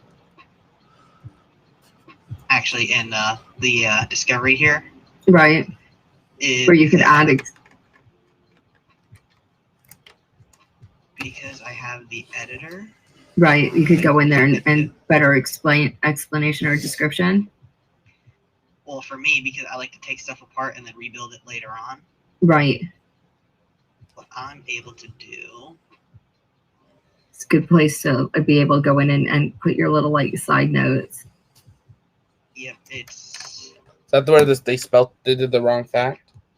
Like right here, like I can put like where the stickers are gonna go, so I know which piece. Right. To grab the sticker. That makes sense. Because now the stickers are gonna be on there. And then you know which one's which, yeah. Why'd you have to remind me of the stickers? But yeah, now if I scroll all the way up, because there was a typo in this manual, I catch those all the time. Well, it wasn't exactly. It was a typo in the fact of they wrote the wrong fact. They missed some numbers. Yeah, 238 kilometers. Yeah, 238 kilometers. That's all. Just 200. They missed a little bit of it. Right? They just missed a few. 1 or 2. Like it's only in the English. You know, in the other languages, in the other languages it's fine. It was just how the heck did they manage to screw that up? I don't know. You know what I mean? Made me very happy. I mean, the English, you would think that this is, something that we should be very proficient at here in the United States. Lego's not American, is it? No, I believe they're Dutch. Yeah. Originally. We can't make that the excuse here, Zachary. Fine, steal my reasoning. Mimi. Just a little. Mm-hmm. A 9. Mm-hmm. A 9 one? 9. That one. It goes all the way through. I've been kind of trying to re-download some of the manuals and fix those. Well, the nice thing is, too, like Zachary mentioned, I think he said, did you say earlier that yours is torn? Wait, your manual, did you say earlier that it was torn or there was a tear in it or something? No. Oh, I thought that's what I heard you say. Maybe I was totally like trying to listen to two things at once, but maybe. The nice thing is with the PDFs is it's not space. It's not going to get lost either. Yeah. Or ruined. I just like that you don't have to have it. PDF. I just like that, like, you don't have to have it out. Like, it's not that it's huge. Like, this is this one for today's. Mm-hmm. That's how thick it is. It's 320 pages. But I mean, like, if you had this open, like, there'd be no space. Well, and the nice thing is by keeping it in that little package there, it's not going to get ruined. It's going to be something that you can keep quality for sure. Yeah, so while the shuttle booklet is 320 pages, and then I went and I downloaded the other one, the Death Star one here. Mm-hmm. That one is... How many pieces is 264. that? How many pieces is in the Death Star? In that Death Star? Because there's been a few. I'm waiting for the video to open up again. Oh, yeah. Wow. Yeah, that's... But the thing is, with this one, it was essentially like each page size itself was essentially 4 times the size of the shuttle book, and it was like literally just a giant spiral bound book. Wow, that's crazy. So like each one of these pages, like a core page is the size of 1 page of the shuttle book. Right. Now, how large is that model when it's done? It took up like an entire quarter of my one dresser. So quite large. Yeah, it's got a decent size.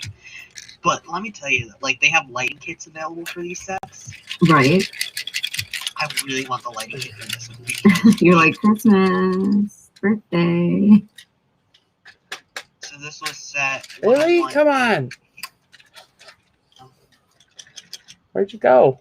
I don't even know where you are now.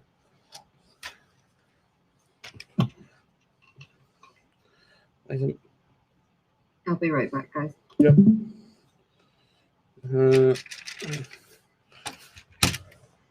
We may have an issue. What did you do this time? What? I might have dropped a piece in the engine bay. What piece was it? A 4x1 yellow. And now I don't know where it went. Time to take apart your engine bay. Yup.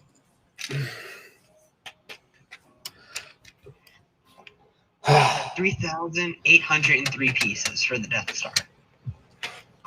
Oh, there it is. I see it. Come on. Don't drop it. Don't drop it. Could you imagine? I don't know how I did it, but I got it like perfect. Like it's perfectly wedged. Time to get some tweezers. I can't get into it. It's under all the Technic. Like it's. You need little fingers. So you see under there, that yellow piece under all that, way deep in the back. Not supposed to be there. Dropped. Oopsie doopsie. Shake, shake, shake, shake, shake, shake, shake your Lego. So the Death Star set that I have. They're going through re-entry. 3,000. Is that what Actually, that's that shaking, about? that shaking is more like takeoff. I was gonna say that's definitely got some vibration to it there, Zachary. Yeah, so the piece. Hey, it came out. That was See? 3,803. It didn't tell me it came out though. Oh, I couldn't see it through the shuttle that you were shaking in front of my face. Oh, I didn't hear it come out. Oh, I thought you said you didn't tell me. I was like, of No. course I didn't. I didn't see it. I said it didn't tell me. But yes. No. Okay, we're going back to Marcus. He's trying to demonstrate something here. Yes, sir. Yeah. Pieces were 3,803 pieces. The actual dimensions, it was 23.5 inches by 19.8 inches by 6.9 inches. I think that was the box size. 23 by 19, so it was like that was the 2 box feet size. by 1.5. Yeah. That was just the box. But that's still like a fair idea of what you're going to have when you dump it all out. Like when you start thinking about what that contains. See, I mean, and the box had like 5 individual boxes inside of it. Of course. Just not to get confused,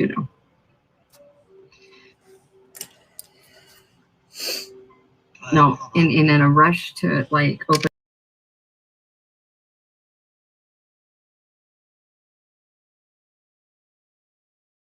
That had a plug in it for an electronic piece that I was like, I got the cord out, I got everything else, I got a whole setup, and I'm getting ready to toss the stuff, and I'm like, wait a second, there's something in this tiny box. I'm really honest. I opened up. It turns out it was like the actual plug for the wall, like the wall jack. I'm like, oh, that would not have been good.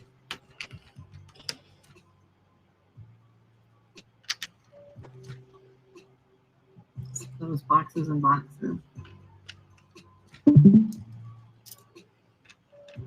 Are you gonna be? I bet Zach is gonna keep going and trying to finish this tonight just because he's like on a roll. Yeah, most likely. I can see that happen. Problem is if Marcus goes to bed, who's gonna be there to police Zach and make sure he's doing it right? Oh hush. I'm teasing. You would totally have it together. I'm like, I would close my eyes and you'd be like, ta-da, done. Here, let me pull this up. We're on page step 200. Literally just. Oh, that's cool. What is it? The They lighting. have lighting kits for like the Art. wall art ones. Oh yeah. And like just a frame of lights around them. I was like waiting for it to pop open here. It's like, try it. Thinking about it. If you scroll back up, Marcus. Discord's really slow tonight. Is it? Like when mine reloads the image, it's slow too. Like I can see the image in the corner, but I cannot see it on my screen. It's so weird. Oh. If you click on it, it should pop it up. Yeah, I know. It goes to that just weird in the gray blue boxes. box that spins. Yep, that's all I'm getting. The spinny box. Should come eventually. Here, let me try redoing it. Back to you.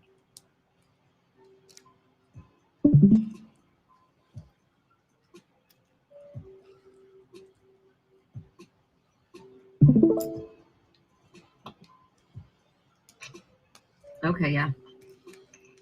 So that's what I've done with my wings, though, Zach. You saw that, right? Yep. Yeah. This is just like one store that does their own kits here. Mm-hmm. I love the ones, the architecture kits. Like the Coliseum's amazing. I just have nowhere to put it. It's massive. But like the Lego, the LED for architecture, they're not actually that huge. They're the Disney one. The castle looks cool. Oh, there's a Harry Potter one. Oh my gosh. There's so much Lego now. It's ridiculous. Oh, look at that. Have they released a shuttle yet? Not that I see on here. It's probably too soon. That one's gonna be a popular kit, I think, because you can light the cargo bay, you can light the Canadarm, the cockpit. So those are strictly the lighting kits for them. Correct. Not obviously the actual kit itself, right? This is an addition. This is an Is add-on. that a Bugatti you just scrolled past? Are you Yes, that's me? there's the Technic Bugatti, there's the Technic Lamborghini, there's the Technic. No. I mean, the Bugatti, if you're gonna like talk about speed and whatnot, but I mean, then you want the Koenigsegg 1-to-1 because it just makes the Bugatti look like it's sitting still. But nonetheless, I know nothing about that stuff. Mm-hmm. Cannot They wait. even got the lighting kit for the Razor Crest. We were okay. Wasn't it you, Zachary? You were showing me Razor Crest stuff yesterday. Yes. Today, yesterday, somewhere in there. This morning, very wee early hours. The Saturn V lighting kit, which is probably the next one I want to get. That looks really cool. Yeah, that one's just simple lighting up the engines. I want to get that one when goes in and out of Avengers stock so Tower? quick. That one goes in and out of stock so quick. Yeah. I like the Avengers Tower, to be honest. It looks pretty cool. There's a mod for the Avengers Tower where you actually have to buy like 5 or 10 of those kits, and you get like a legit, like huge story. That's really nice. See, I like the stadium when it's lit. It looks good. Cool. In the daylight, I feel like I'm not sure. You know, it'd be. Just Knock off SLS. Yeah. I'm sorry, you can't tell me that that is not designed to look like SLS. Oh, exactly. And then the lunar lander kit, which I have. I got that right. one for birthday. That one's good. It's so bright. It's so bright. I was just thinking it'd be really awesome if they could get twin towers. That'd be a neat one. I bet you they don't, though. No. It's it would be a real legacy piece. Okay. I think. That one's cool. The Tron Legacy. Oh, the Tron Legacy, yeah, for sure. But I'm trying to find the one specific one. Next one we just went past. Yep. Here we have the Death Star one. Yep. There's so many Death Stars that they it seems like every year there's a lot of Millennium Falcon ones as well. Yeah, Millennium Falcon and Death Star, they seem to like redo like every year and a half. Almost. Actually, the Death Star, there's only been like one like revamp of it. Really? And it only added like 100 extra pieces and like 2 minifigs, and they charged an extra 150 for it. Of course. I wonder what I was looking at. Maybe I was looking at a mod then. But the video, like, that looks pretty sick. They go on and off for the cannons, and then the super laser. Right. See, I would be like, that would annoy the hell out of me after a little while. I'd be like, no, just stay on, dude. Like, it'd be flashing in the middle The thing of that's the night. nice is they're all on this. They're all on battery packs. Or are they really? So they're not they give you battery packs that plug into USBs. Yeah. Like, okay. It's literally a battery pack that has a USB port on it. Mm-hmm. It runs off AA batteries, and it has the USB port. So what I'm literally thinking is, like, if I get them, I can make, like, if I get like a USB hub and like plug all of them into it, right, and then plug that hub into like one of those smart outlets. That way, then you you just did be control it from timed, your phone. right? Yeah. Just tell your phone Alexa, turn on the Death Star. Well, it's like what I do with my TV or my lights behind me or my bedroom. Yeah. Oh yeah, I went from nothing to like having. Oh, I know. Smart house in like what, a couple of weeks. Yep. We'll have the built-in, and I find that that's what's causing a problem with our signals in and out. It's like a Faraday cage in here because literally built into the walls. Smart house, like it's a box something system. Yeah. So like we already had an intercom system in the house. I just didn't have it all hooked up because of the disruption it already is causing.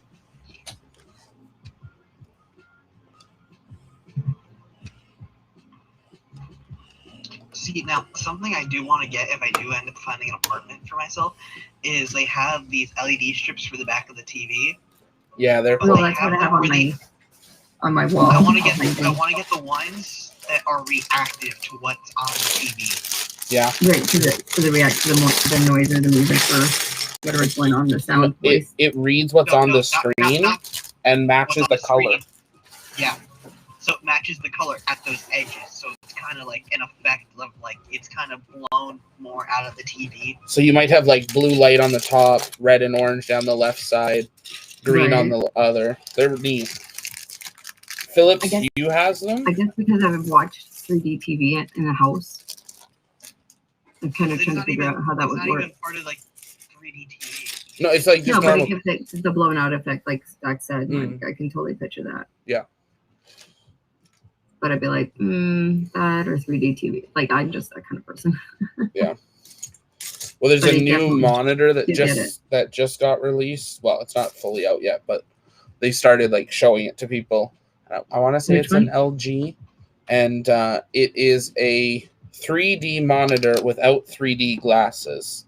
Right. Something. Yeah. And the thing is, like, all the people that are getting to see it are like vlogging their experience, but they're like, I can't really show it to you because you're not watching a 3D monitor. It's right. Like, I can try to tell you what it's like, but you're not going to see it. It's not something that they can actually demonstrate for you. It's something you have to experience. Yeah. But it like holograms your screen basically. Well, you saw the one that actually like it is that one that you're talking about. I'm almost certain it's LG that does it too. Because I know that we were looking at how they even have the hideaway screen now. Oh, I love the hideaway screen. I want. Yeah, and then like they were showing how like it can look like you're standing like right in like a waterfall with this stuff. It's really incredible. But that was one of the things we were looking at because of the like the screen I have on my laptop. I don't know if the quality. So I'm like it's one of the so like trying to think of what they call it, but I can't remember right now. Oh, another live stream. I gotta go back. Hold on, Marcus. I'm coming. Restart that one. Oh, cool. So, like, for this one, you can see how the colors are based on what's on the edge of the screen there. Right. So it's like, so it's like multicolored on the back. Yeah. You probably wouldn't turn it on for your local news, but you're gonna turn this on when you're playing video games or watching a movie. Yeah. Right. MB screen. Interesting. Yeah, I like the new one that I think it's LG or maybe Samsung. It is. That has it's the hideaway one, but like it's in the I'm pretty sure it's LG. It's the footboard of your bed. You see that one? And like it can sit like 8 inches exposed and give you like just the weather and the time. Right. Or you can push a button and then it comes all the way up. It doesn't have to be just the footboard though. Well, and it's fully transparent, so it looks like it's playing it. That's what I'm talking about. Yeah, it's a LG. I'm trying to remember what they call it. Was it CES this year? So so for this one, the ambi screen, it's going to be like it has like its own eye kind of thing that you don't put anywhere, so that it can see your TV, and that's how it. Oh. So you're talking about the OLED TVs? I don't know. Well. OLED TV. Well, OLED has been a while. I think it's called the window. Window sounds more like something. I don't know. So Samsung has the transparent TV. It was a transparent screen. It was like supposedly going to be the total first transparent TV. It was going to be like the first fully transparent commercial. Right. Like, but I thought it was LG that did something along those lines as well. I can't remember, but like I got my laptop screen. I got like an OLED type laptop screen because of the quality of the image I wanted to shoot with the camera, and seeing like the actual like differentiation in the colors, right? And when you can shoot and display the high resolution images, it's just so much easier to edit. That's the only reason why I got this particular laptop.